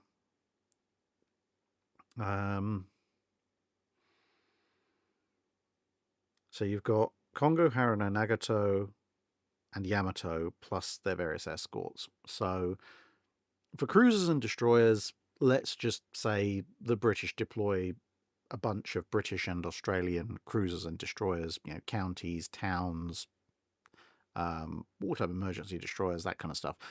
That shouldn't be too difficult to not quite mirror match, but match or overpower. Ideally, if they're a separate force, they are going to want their own carriers in support. So you'd probably want at least 2 fleet carriers and a couple of escort carriers as backups, just to give you air cover, apart from anything else. They may or may not play a particularly important role in actually dealing with the Japanese fleet.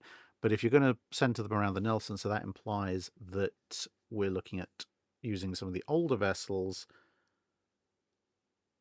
Well, at that point, actually, looking at the Eastern Fleet, you could take Queen Elizabeth, Valiant, and Richelieu, and Renown, along with the Nelsons. That gives you 6 ships, 6 capital ships to the Japanese 4, while the King George V is still, poking around in Europe, worrying the Germans a little bit. And that's essentially all the modernized older Royal Navy, or modernish old Royal Navy ships, because you're not sending any yards. You're not going to send Malaya. Barham's already sunk, obviously. Repulse has been sunk. Hood has been sunk. So yeah, if you send Queen Elizabeth, Valiant, Renown, Nelson, Rodney, and Richelieu, then that's kind of your slowish force, although Richelieu and Renown are obviously relatively swift. And I think with 6 ships, all with radar-guided gunfire, etc., facing off against Kurita's 4, even with Yamato, I think Kurita is on a hiding to nothing at that point, because he's in relatively confined waters, and honestly, Kongo and Haruna aren't going to last that long against pretty much any of those Royal Navy ships from the Royal Navy and Marine Nationale at that point, which essentially means the 2 bigger and scarier ones are Nagato and Yamato, but it's very quickly going to be a 2v1 or 3v1 fight against them, and that's not something they're probably going to be walking away from. Frank Barnwell, the problem with Warspite is that by the point of the Battle of Leyte Gulf, she's not in the world's best of operational conditions. Much as I would love Warspite to be there. But yeah, I don't think if I'm remembering the timings correctly, I think at this point she has already been hit by the Fritz X. Frank Sposato also asks, what are a few Vanguard type battleship builds you'd like to see other navies make? Your choice of time period, and did it ever happen with a cruiser? Well, not in terms of actually happening, but theoretically, the 9.2-inch super cruiser the British were designing in some versions were just going to reuse older 9.2-inch guns, so that would be a sort of a Vanguard style thing.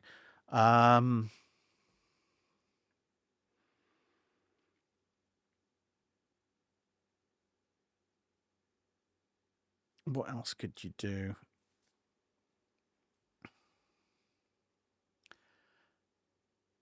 I mean, I don't know in terms of whether I'd like to see the other navies make them, but in theory, I mean, the Japanese were planning on retiring the Congos as well as the Fusos and the Iseis if peace had lasted a little bit longer.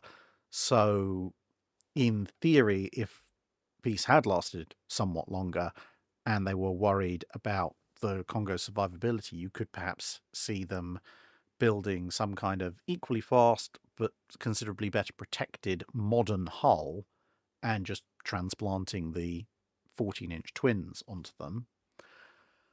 The US isn't really in a position to be doing it because, of course, they enter the war with their oldest battleship still being a 12-incher, the Arkansas. So, and I mean, the standards still have their uses as short bombardment ships because a Vanguard style battleship from the US perspective would be maybe stripping 14s off of decommissioned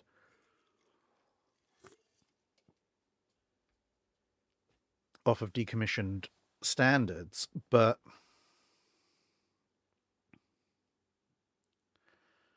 I mean, outside of some really weird circumstances, because I know they salvaged some of Arizona's guns and would use them, but outside of some particularly weird circumstance where they rolled Oklahoma back up, fished off her 14s and took some of the triple 14-inch turrets off of Arizona and built some kind of fast battleship armed with 14-inch turrets from salvaged Pearl Harbor victims. There's not really many circumstances where the US is has those spare mountings to go around. They're using them still. Although I suppose, actually, in terms of using older guns, once the whole turret barbette fiasco with the Iowas came about, sorry, I'm just going to put the keyboard down. You could maybe make an argument, although the turrets don't exist, you could make an argument for maybe throwing together a Vanguard style battleship which actually can use the older 16-inch 50s.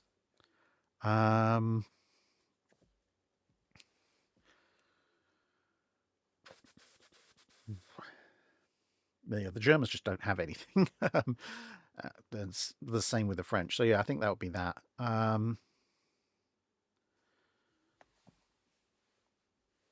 Right. I'm just being called, so I'm going to just pop downstairs and see what Mrs. Drack wants for about 2 or 3 minutes. So just talk amongst yourselves. I shall return, assuming I don't fall over all of my DIY equipment.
That's all right. That's all right.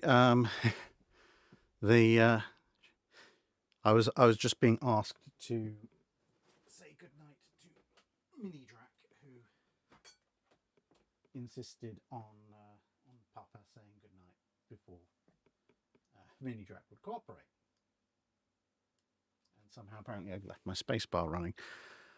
Okay, so where were we?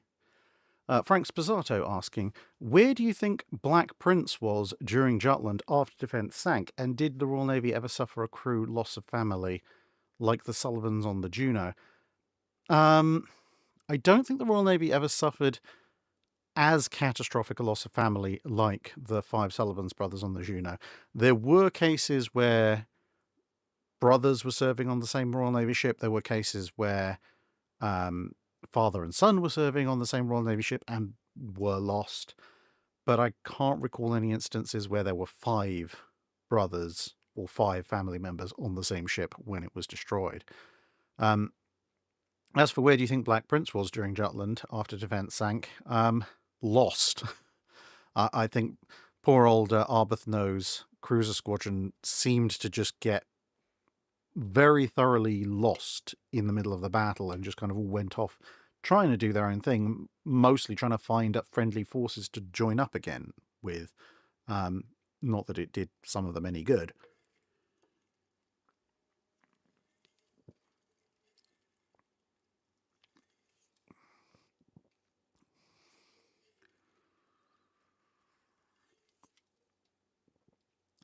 There we go. Right to the Todd Howard asks, I'm currently in talks to buy a hull piece from Mutsu salvaged in the 1970s. Excluding war graves, which should not be disturbed, is there a ship that the channel covers that you'd want a hull piece from? A piece of steel or wood, i.e. not an item. Yeah, Warspite. I mean, there are some big chunks of her in Cornwall, but they're all privately owned. But there are bits of Warspite still on the seabed in the area where she finally went aground and was broken up. It's obviously, she went aground there, so it's not exactly the world's safest place to go in terms of swimming and scuba diving. But I kind of need to look into the legality of salvaging bits of warship, because again, Warspite there is not a war grave. But I suspect if it was... See, the thing is, one hand, part of me goes, if it was legal to salvage bits of Warspite off of the ocean floor or the sea floor, surely lots of other people would have done it by now. So is there some kind of legal impediment to doing it? The flip side, of course, is then, well, as I said, she went aground on rocks. The rocks of the Cornish coast are not exactly safe, so maybe the main reason no one's tried it is just because no one is suicidal enough to try it. I'd need to look into that. And see how that went. If anyone knows whether it's legal to pick up random bits of a known shipwreck off the UK coast, please let me know. I'd really be interested to know. Fleet of Oceans asks, obligatory War of the Worlds question, brought back specially for the 2026 season. Assuming that the funny Martian men leave behind the ability, when they fall victim to viruses, for the British Empire to somehow lift the ships first into the air and then into space, how do you reckon the Victorians and Edwardians would approach this challenge to build these new kinds of warships? Oh, they absolutely would. They absolutely would. The first thing they would do is rejoice, because, of course, the one historic limitation of the Royal Navy when it comes to fighting Europeans is that they can't go and join in a land war with their ships. If they can make their ships fly, then the Navy will quite literally come to you wherever you are. So, the funny thing is, at that point, I think the British Army basically becomes... obviously, Marines tend to operate on land as well as at sea, but they essentially become the Royal Marines, who man the ships and form landing parties, and the Land Marines, who the Royal Navy carries around in their holds and then drops on people in land campaigns. Because, let's face it, if you can take a pre-dreadnought or a dreadnought and make it fly over land and shoot people from on high, why do you need an army except to occupy the smouldering ruins of whoever was stupid enough to challenge you? And once the British are now determined that they have complete supremacy on Earth, if they work out how to travel into space on their ships somehow, then it's War of the Worlds 2, this time with dreadnoughts, as the British space dreadnoughts come bearing down on the Martian launch sites.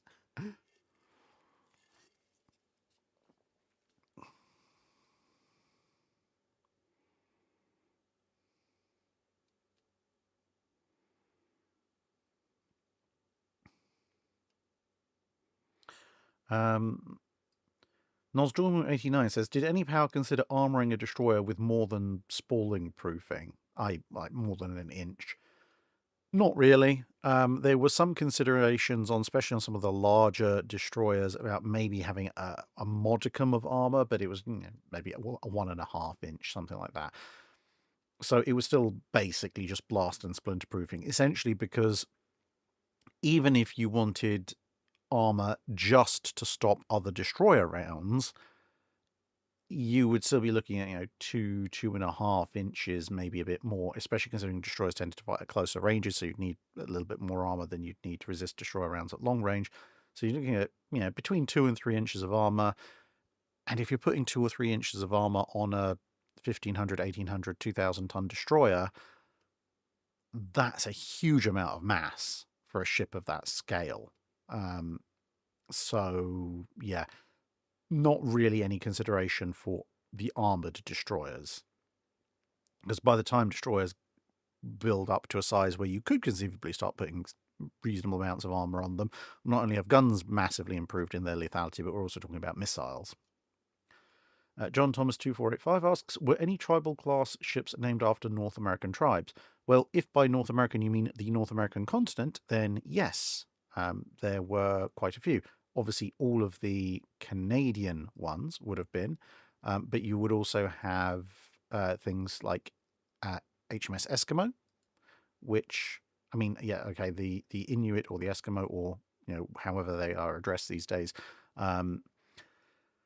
they did also exist in other places than just the technically what's now Canada and North America, but mostly they're from that kind of region, at least as far as I'm aware.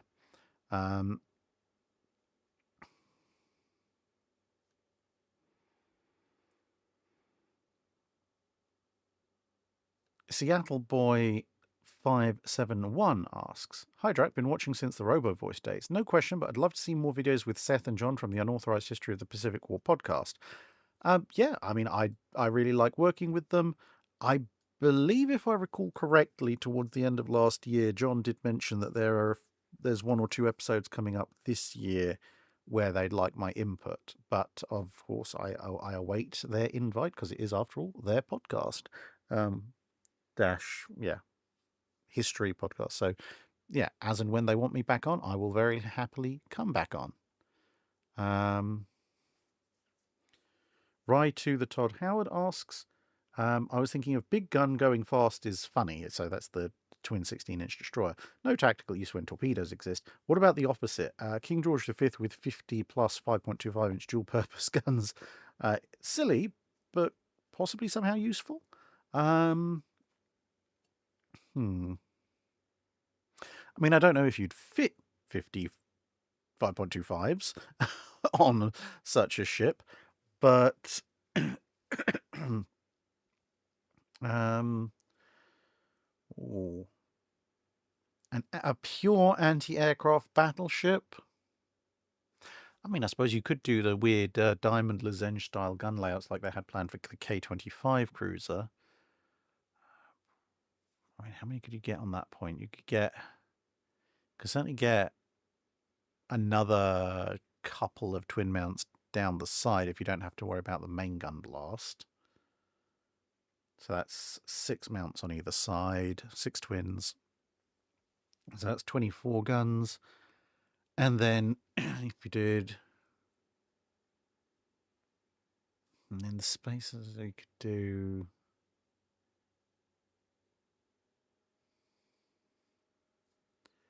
I think you could get probably another 6 aft in a diamond and then twin wing mounting. So that's 6, 12. And then up front, you could do wing mount either side the bridge, single amidships 1 level down, then twin again, then single again, then twin again, then single. So that would be 3, 6, 9, 10, 11 more. Sure, stick another one aft as well. So 12, 12, 24 plus 6 is 30. Okay, it's 30 twin mounts. You could get. I mean, it would be an absolutely crazy ship, but you could get 50 or 60 5.25-inch guns on a King George V hull in theory. It would be very silly. It would be very funny. My main concern would be that you'd be entirely long-distance anti-aircraft firepower, because there wouldn't really be any space out on deck for pom-poms, 40 mils, 20 mils. They'd all have to be clustered up in the superstructure, a bit like how the 4 octuples were on the original King George V fit-out. I mean, there would be a certain amount of utility in just throwing that much anti-aircraft firepower out there, but it would also be very, very silly.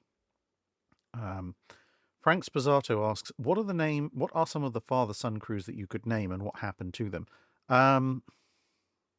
Off the top of my head, I can't recall the names. I know for a fact that my memory is telling me there were at least 3 incidents in the Age of Sail where there were father-son pairs on ships that were then lost.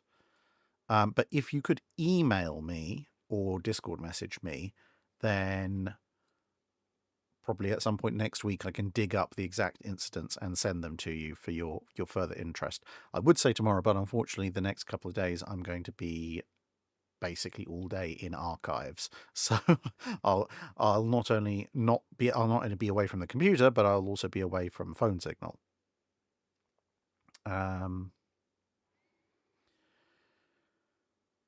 Mike Lima, that was I think a missed super chat about what would be the Klingons' opinion of Lord Cochrane. They would be incredibly pleased with Lord Cochrane. Lord Cochrane would fit in perfectly with Klingon society, especially next generation DS9 Klingon society.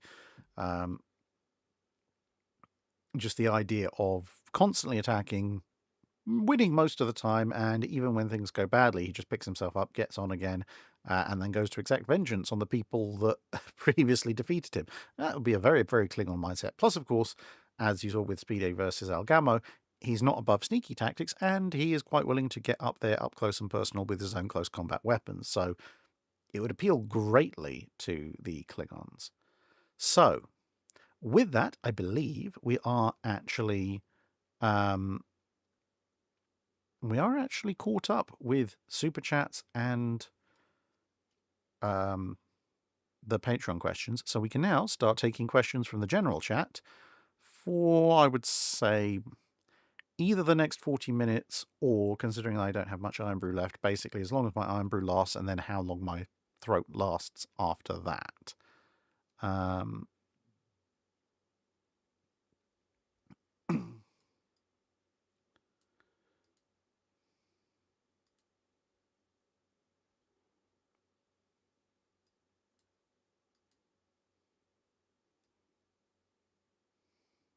Okay, Dancing Aces has sent me a very, very long question. So, Dancing Aces, I will give you an answer.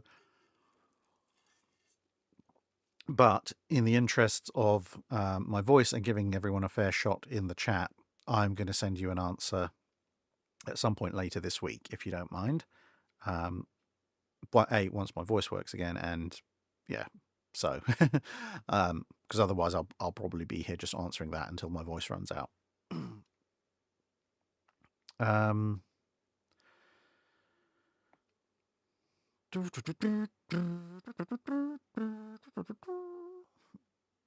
Hyperpie asks, why do the Royal Navy have so many less kinks with the top brass understanding and using radar versus the US Navy?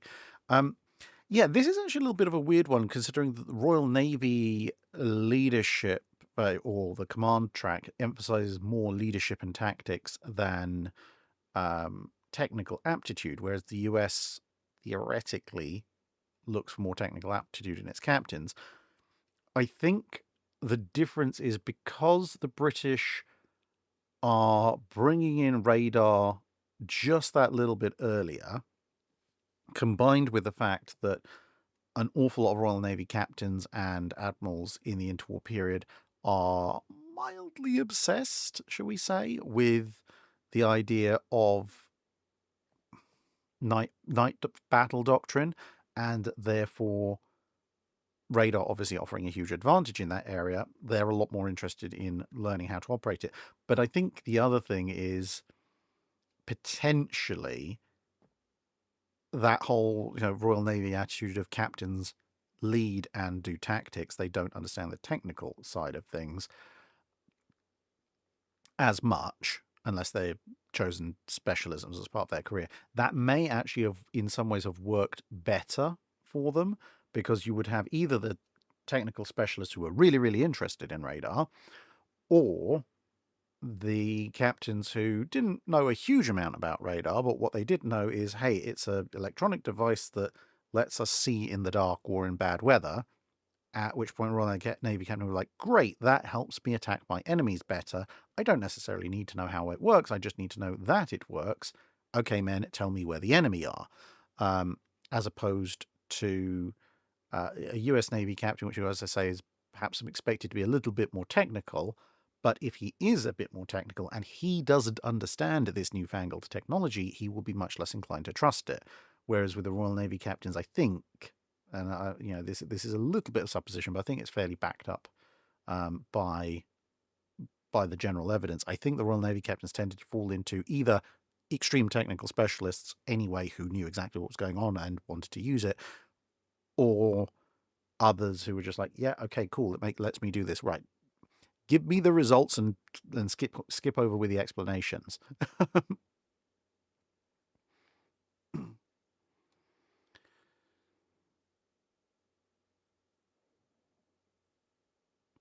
Plasma burn death. Yeah, the reason that the stream is only in 720 is after all my various attempts to stop RoboDrac, the only thing that seems to be the case is, for some reason, despite the fact I've got fiber optic gigabit internet, somewhere between me, XSplit, YouTube, and possibly the UK internet stuff, but probably more YouTube, there seemed to be some kind of buffering or disconnect issue when I was streaming at 1080p, because I tried literally everything else. I tried different cameras, I tried different microphones, I tried basically anything and everything, and we still kept getting RoboDrac, just at slightly different intervals. Whereas just by down rating from 1080p to 720p, it just works. So now we're in 720p.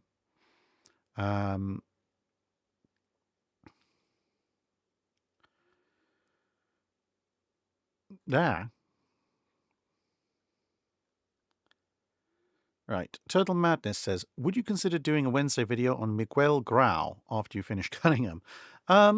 Possibly, although I do also want to do a video or videos on the war in the Pacific. So, I mean, the thing is, Cunningham, Spruance, etc., most people know who they are, so I can kind of launch into biographies of them apropos of not a huge amount. Whereas, while Admiral Grau, Admiral Pratt, etc., they are fairly well known, and justifiably so, in the South American sphere of things, they're not perhaps as well known generally outside of that. So I think it might be better to do the war in the Pacific first, because then people will have heard of him, and then I can follow up with a biography of him, which then people are like, I remember him. He was from that battle. Seattle Boy says, I loved your video when John Marshall crashed the party to talk about 1942. Can't wait for his book. Yeah, I know. I'm looking forward to it as well.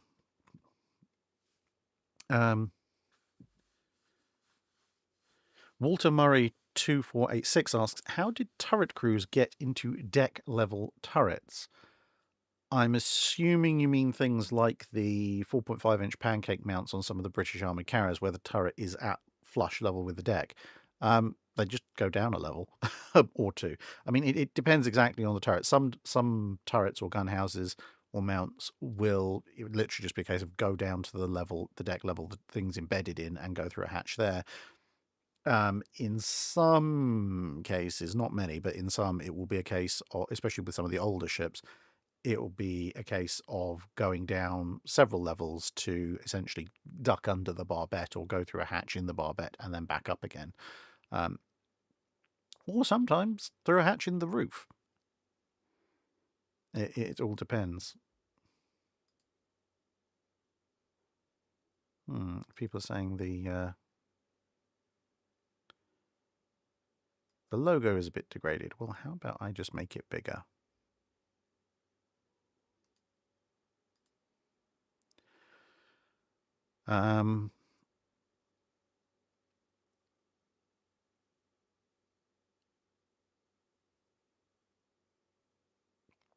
Huntress236, there's a question that has come through a few times in the past.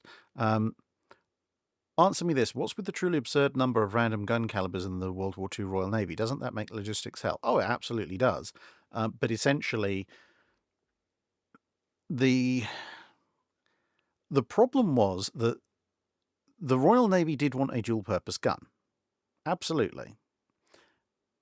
But as I've explained before with dual-purpose weapons, you face this kind of problem of it's very difficult to get the balance right, because if you want an anti-aircraft gun, you want something that can fire incredibly rapidly and move incredibly rapidly, but that tends to be a smaller gun, either a smaller caliber weapon or a shorter weapon to save on weight, because then you can move them quickly. But a smaller weapon or a smaller caliber weapon will have shorter range, less muzzle velocity, etc., etc., which makes it less useful as an anti-surface weapon. Conversely, an anti-surface weapon, whether it be the secondary battery of a cruiser or a battleship or the primary battery of a destroyer, ideally you want a longer barrel, higher velocity weapon, because that reaches further and hits harder for armor penetration. And longer barrel, high pressure weapons tend to need much heavier mountings. They're slower to aim and elevate at high elevations. They're slightly slower to fire as well because of the amount of force that they exert and how long they take to come back to stable. The fact that the shells and charges tend to be a little bit heavier. And so you have this dichotomy where what makes a good anti-surface weapon is the exact opposite of what makes a good anti-aircraft weapon, with the sole crossover point being high rate of fire. So if you're trying to make a dual-purpose weapon, well, you have a choice. You can either go with a split battery, which, and you go, right, we're going to have a really heavy anti-surface weapon and a comparatively lightweight anti-air weapon. So you could do, for example, 6-inch guns for anti-surface and then either 4.7 or 4-inch guns for anti-air, so dedicated weapons. Or you could go for the dual-purpose. But if you go for the dual-purpose, you have to decide which do you prioritize. Is this an anti-surface weapon that happens to have anti-aircraft capability, or is this an anti-aircraft gun that can also cosplay as an anti-surface weapon? Or are you trying to aim for a balance? And aiming for a balance is really, really difficult.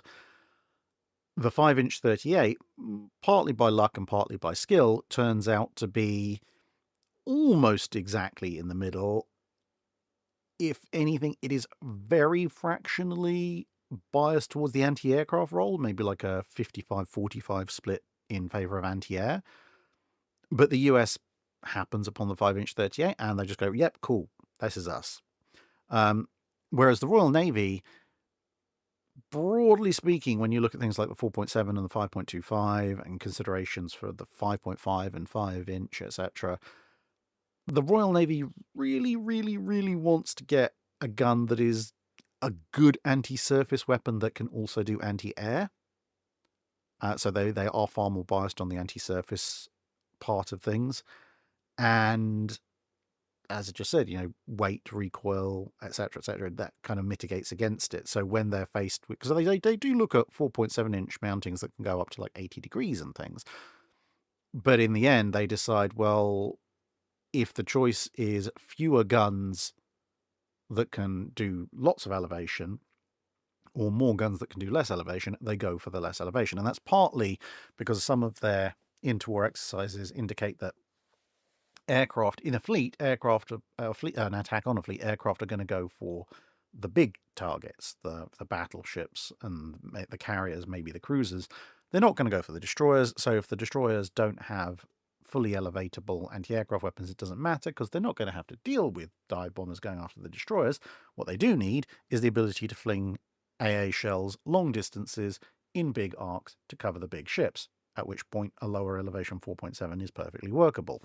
Of course, that turns out to be a fairly heavily flawed assumption, but because they're chasing around this point, you end up with all sorts of weird and wonderful calibers like the 4, the 4.5, the 4.7, the 5.25, the 5.2, the 5.5, because they're trying to chase an ideal that they can never quite reach until basically the 4.5 shows up.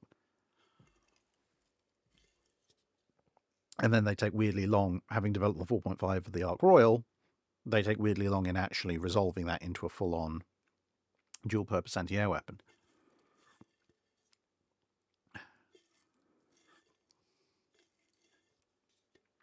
Right, that's the last of my iron brew. Don't have any other stuff around.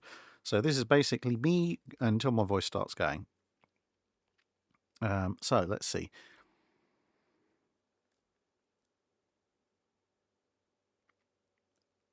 Omar Farouk Gonal asks, what do you think would have been the best shipbuilding plan for Japan before and during World War II? With hindsight, their best shipbuilding plan probably would have been to ramp up the Imperial Japanese Navy's air training corps. So build up their fleet air arm, if you like, considerably faster and with considerably more people. And yeah, on reflection, don't build the Yamatos, build more Shikakus instead. So basically have a bigger carrier air arm. And I would say also probably tell the carriers their sole objective is to hunt and destroy enemy warships. So yeah, don't try and use them like some kind of mobile bomber wing to attack shore targets, except maybe the Vals, because they're dive bombers, they drop bombs generically. But don't use your Kates as anything other than torpedo bombers. And between those two things, I mean, it's not going to save Japan, but it might let them get more results for longer. Captain C4 asks, Zubian's existence aside, what sort of reputation or track record did the World War I tribals in the Dover Patrol have compared to their World War II counterparts? So the World War I tribals were in a little bit of an interesting position in that they are somewhat bigger and meaner than a lot of their predecessors, and they are driven quite aggressively, but at the same time they're not quite as big and not quite as mean as some of the latest and greatest destroyers in the Royal Navy, and also long term when you're talking about the Dover Patrol, Harwich Force, that kind of area. As the war goes on, some of the bigger, meaner, more modern German destroyers show up as well. So the tribals are in this kind of weird liminal space in that respect of they're fairly capable, but they are at some disadvantage against some of the targets that they're coming across, but they do fight fairly hard. So they're not quite the knockdown, drag out, anti-surface king destroyers that their counterparts would be in World War II. They're more of a mid to upper range destroyer. Let's say if the absolute perfect World War I destroyer is 100%, is your 100 out of 100, a World War I tribal is kind of a 65-70 out of 100. And some of the German destroyers they're fighting are almost glorified torpedo boats. They're like 30-40 out of 100. But some of the bigger and better German destroyers are, 80, 85 out of 100 and do have some significant advantages over them. Mark Bass, what is a Q ship? A Q ship is a World War I scheme where they took merchant ships, usually filled the cargo holds with very floaty material, so empty, oh boy, I am tired, cork and empty cans, basically, 55-gallon type drums. That's the word, drums.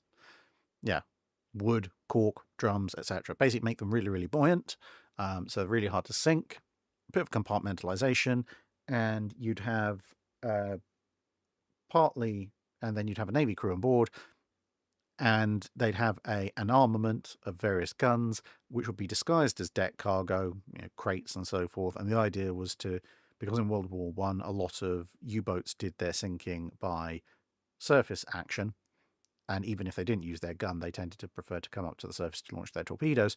The idea was to basically sucker the U-boat in, then drop the disguise and open fire and sink it.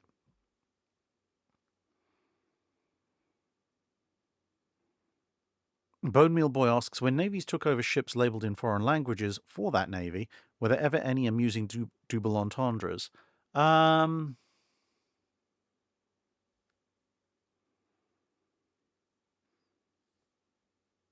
Apart from the occasional time when they captured a ship that already had a ship of the same or equivalent name in the navy that had done the capturing,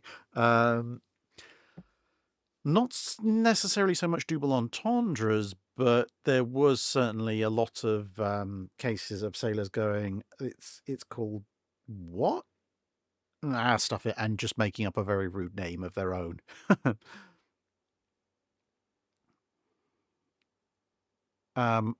Robert Denduven asks, what was the best class of escort carrier from World War II? Oh, that's a bit of a loaded one, really, because technically technically the answer would be the saipans, because they're almost verging on a light fleet carrier, but then they don't really do a huge amount because they're somewhat late into the war. Whereas you could look at some of the earlier escort carriers that on paper are nowhere near as capable as even some of the later war escort carriers, but they're around for an awful lot longer and therefore do an awful lot more work. So from perspective of actually doing something, you could say that they were the best. Knight 6831 says, why were the Courageous class conversions not started sooner so that they could be classed as experimental? Basically because the Royal Navy wasn't entirely sure what they wanted to do with carriers as a whole, or the Courageouses in particular. They knew Furious was kind of dead on arrival, which is why she was used as such an experimental vessel. But at that point, you have Furious undergoing conversion, you've got Argus, you've got Eagle undergoing conversion, you've got Hermes under construction, plus Vindictive and a few other semi-carriers here and there. And the Royal Navy kind of takes the perspective of, okay, we've got all these different schemes going on. We should probably try and work out which bits from which schemes actually work before we take these two big hulls and strip them down and turn them into carriers, because if we do it early, we're essentially just doing yet another set of experimental ships, and that would have been late 1910s, early 1920s, when the Royal Navy budget was going way down. So better to keep what would theoretically make the best carrier hulls of the ships the Royal Navy is prepared to surrender for when you can actually do a half-decent job of it.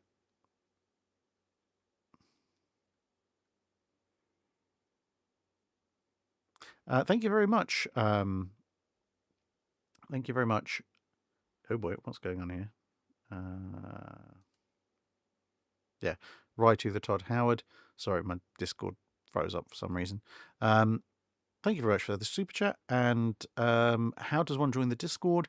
There should be a link in the video description of every video.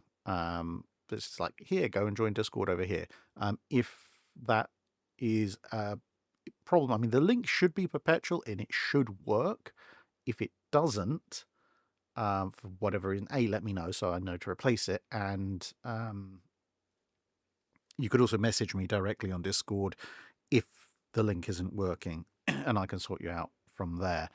There is the usual joining rituals that most Discords have to stop spam bots and everything, but it's all fairly self-explanatory.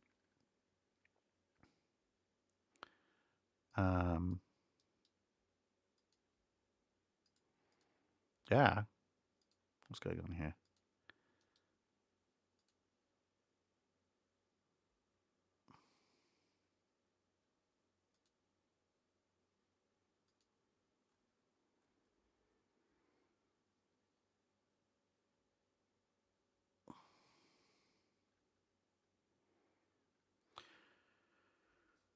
Right, okay. Leonore Eldarian asks, with hindsight, would a Monarch-style layout triple 15-inch of the KGVs have made more sense and be also make for simpler logistics? Yes. I understand the reasons why they didn't go for it, but I still think it would have been the best way of equipping the KGVs. The Mole's Revenge asks, as all Boy Scouts know, there was gravy enough to float a navy in the stores. The Boy Scouts were formed in 1907. How much gravy would they need to float the 1907 Royal Navy? I mean, in theory, exactly as much as the 1907 Royal Navy displaced. So, what was that? Well over 500,000 tons? That's a lot of gravy.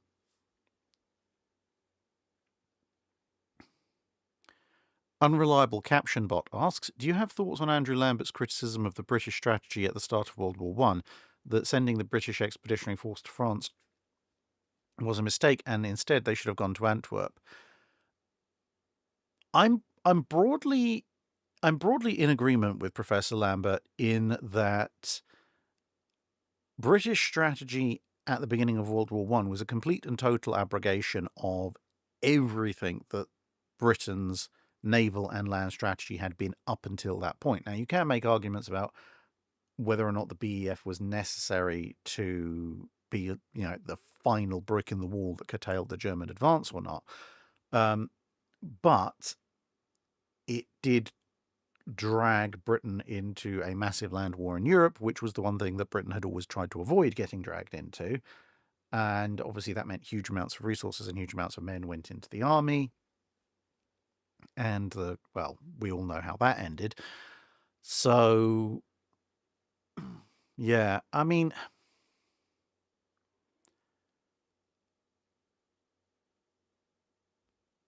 from that perspective, yeah, there is, I think there is a lot of mileage in saying that the British should have adopted a very different strategy.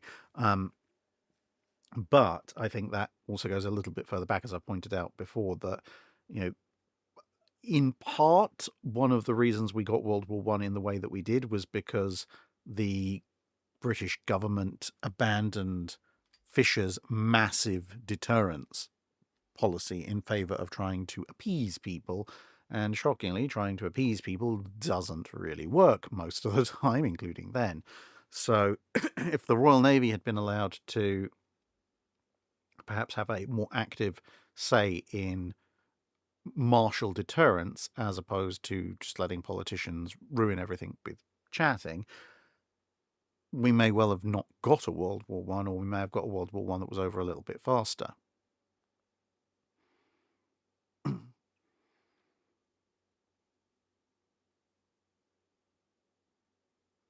Elizabeth, though, Poulos asks, in the Age of Sail, could rigging get tangled if two ships got too close together? Yes, absolutely.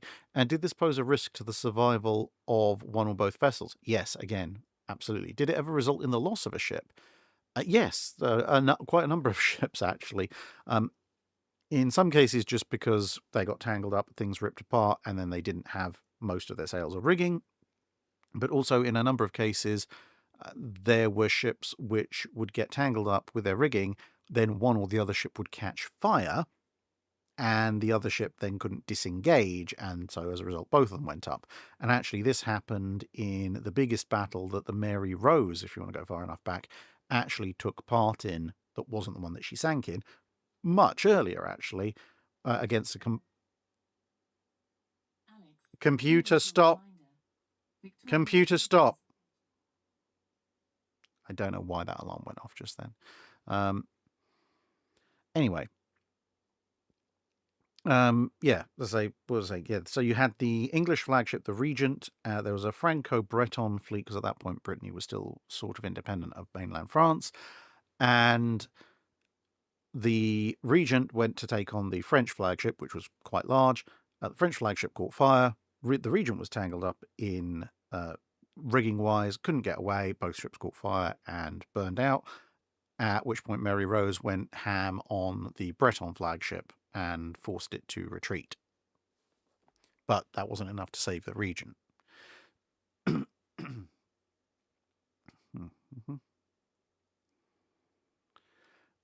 My Archus asks, or my Arcus, harking back quite a long time to a question you answered about a fictional 1 million ton Canadian Navy, since the Royal Canadian Navy operated mostly in the Atlantic, would they have had any use for Gato class submarines?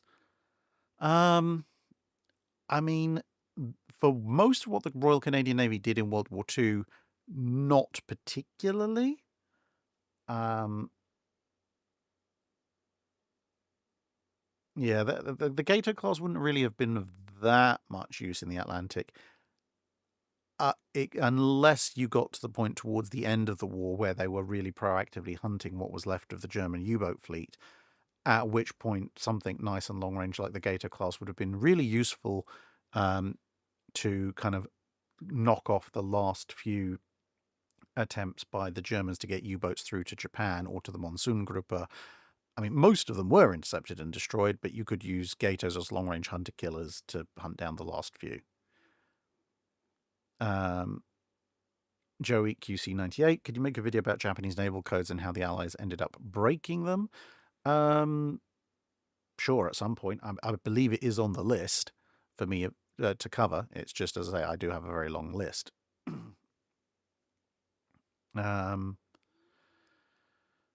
Matt Dill asks, I was wondering how much World War II would change if 2 Admiral class were completed as battle cruisers and 2 completed as carriers, and the same was done for the Lexington class. Well, as I said before, the Lexingtons would probably make pretty good, fast carrier escorts. They're not particularly heavily protected, so they can't really do much of anything else, but they would make very good carrier escorts, especially from the anti-aircraft perspective if refitted. If you had 2 Admiral-class battle cruisers and 2 carriers, presumably that's going to replace the Courageouses. Well, that's actually quite good, because obviously an Admiral-class carrier is going to be significantly more capable than a Courageous class, larger air groups, etc. The Fleet Air Arm might actually have more aircraft generally. And if you've got 2 Admiral-class battle cruisers floating around, presumably one of them being Hood, it means Hood probably isn't going to be running to the ground to quite the same level she was historically, and might actually get a decent refit or two before the Second World War breaks out. So the British would have a more capable carrier air arm, a larger carrier air arm, and an additional fast capital ship to play with, and Hood would be in better condition. So that would potentially have quite significant impacts, especially in the early part of the war, because the Royal Navy just has a lot more capabilities in that regard.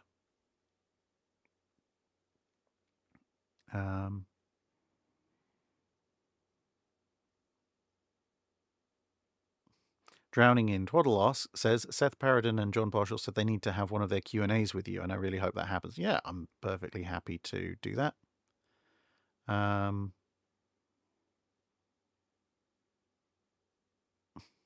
W. Kidd says, speaking of logo degradation, can you talk to your hoodie supplier about making the hoodie image a bit more wash resistant? I mean, I can try. The problem with that is that obviously I'm using... I've forgotten the name, the flipping name now, but Spreadshirt.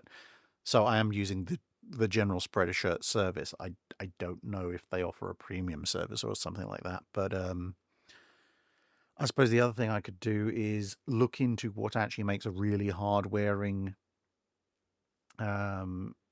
imprints on hoodies and stuff, and maybe look at doing a limited batch production run of my own. I'd probably have to take very specific custom pre-orders or something, or maybe something like Makeship. I know they usually do plushies, but maybe they have an option of like premium hard-wearing, high-grade stuff and then obviously people can pre-order the certain amount of what they want. It's certainly something I can look into, but I have a feeling that if the Spreadshirt stuff is being fairly is getting worn away fairly quickly, I may have to look at some kind of premium separate supplier. Vladimir Lapik asks, I'm late to this party, but did someone mention Drax's suspicious bad luck when given command of battleships like Rodney and King George V in the recent Grim Reapers battleship contests? Yeah, I really haven't had much luck. I mean, I captained Renown, and my tactics were working perfectly until I took a shell hit to the engine room at just the wrong period of time. Literally 30 seconds either side of things, and it would have been much better. Poor old Nelson Rodney, of course, just blew up randomly right at the beginning of her fight with Richelieu, which I don't think has happened in any of the other tournament matches they've done. And King George V, I got my rudder taken out. It's like, there were so many opportunities in that battle if I'd had a working rudder. Who knows? I will eventually command a ship that doesn't take some spectacularly unlucky hit, but there you go.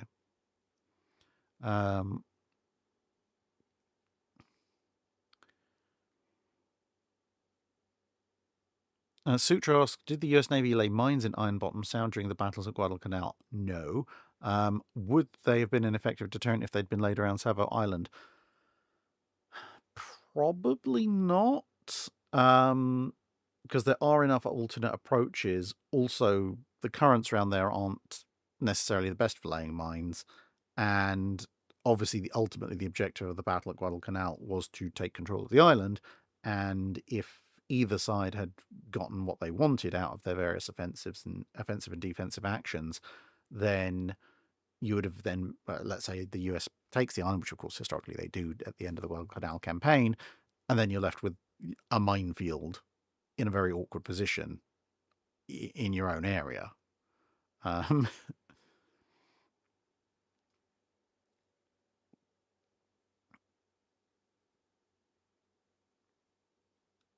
Right, so I think I'm going to do 3 or 4 more questions because I can feel my throat's about to go. So let's do, I'm going to pick 3 random questions cycling through what's left of the chats, and then I'm going to call it a night, which means I can also go and check on my Jedi armor, which is printing off, or should have finished printing by now.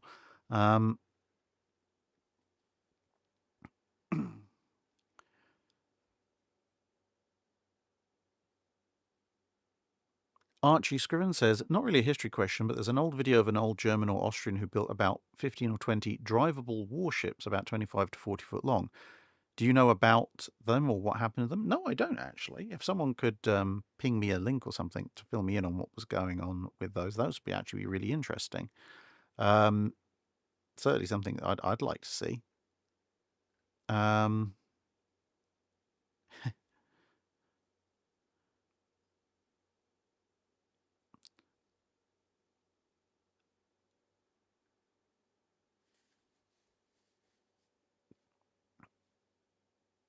Nosdormo89 says, I never understood why Furious was dead on arrival.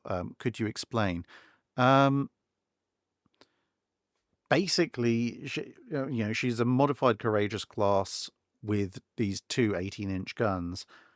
And although they have 3 18-inch guns, so they have two for the ship and 1 as a backup, they realize very, very quickly that if the 15-inch 42 does a number on the hull whenever it's fired, the 18-inch is just going to absolutely murder the thing.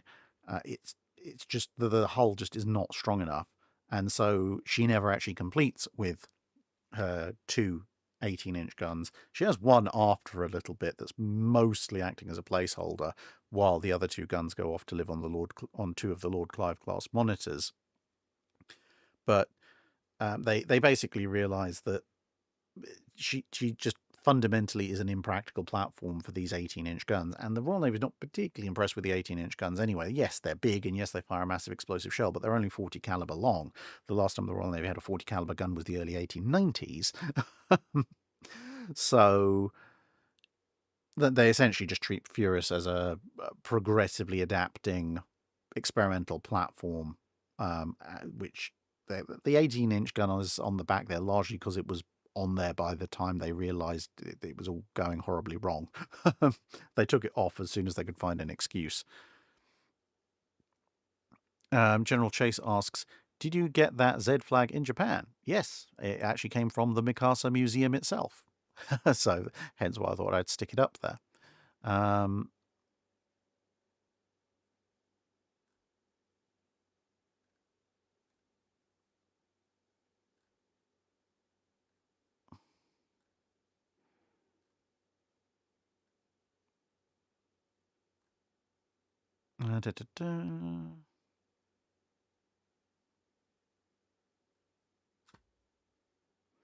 Okay, last couple of questions then.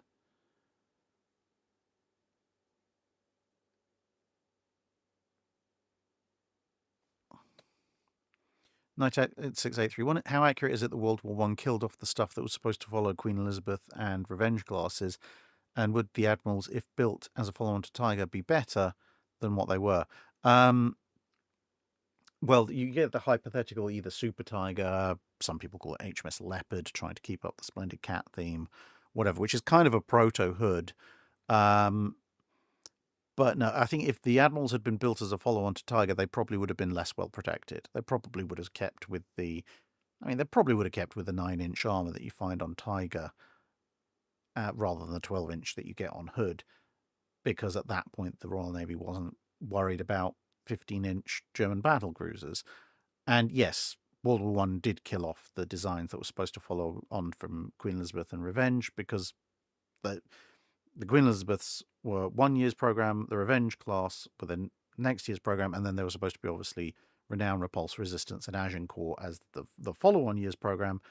But then you were supposed to have subsequent four strong battleship classes every year, at least 4 ships, and you just don't get them because all of that work is cancelled, suspended, and nothing. Well, Britain at that point doesn't build any new battleships until the Nelsons. They do a bunch of design studies, some of which survive for the World War I period, but most of the design work is done post World War I for the obviously Battleship 1920, Battlecruiser 1919, and then the M's and the N's and the L's and stuff like that. So, yeah. Huntress236 says, would you do a makeshift for a Thunderchild plushie? Sure, if I thought they could make a plushie ship with a relevant detail, then yeah, I don't see why not. I suspect it'd be quite popular.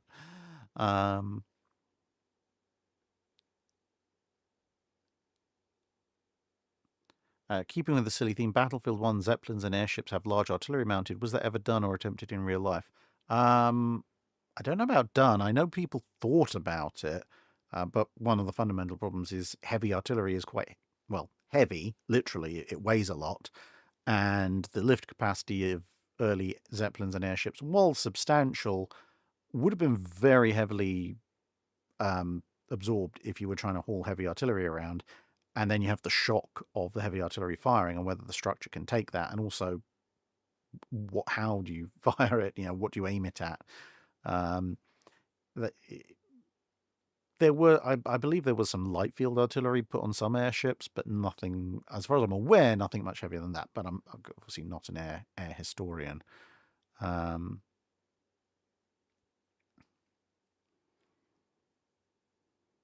I think finally, Captain Seafort is going to ask, do you have any plans for a video on the various theories of what Agincourt was going to be? I do want to do a video on what the modified QE that would have been Agincourt was going to be, but as Dr. Clark probably will tell you, there are a few potential traces in some archives that I still want to try and track down, which might offer some more clues. And if that comes about, if I manage to actually hunt those things down, then I might have a better idea beyond some informed speculation. If those don't pan out, which some of those archive visits are going to happen hopefully this year, then I might just do a general speculative video. But ideally, I want to see if these things that I think exist do actually exist and might offer some more insight. So with that, as we've just hit midnight and my voice is literally probably within about 2 minutes of giving out, I'm going to bid everybody adieu. And thank you very much for listening. Thank you very much for tuning in. And, well, hope to see you around in another video at some point soon. Bye for now.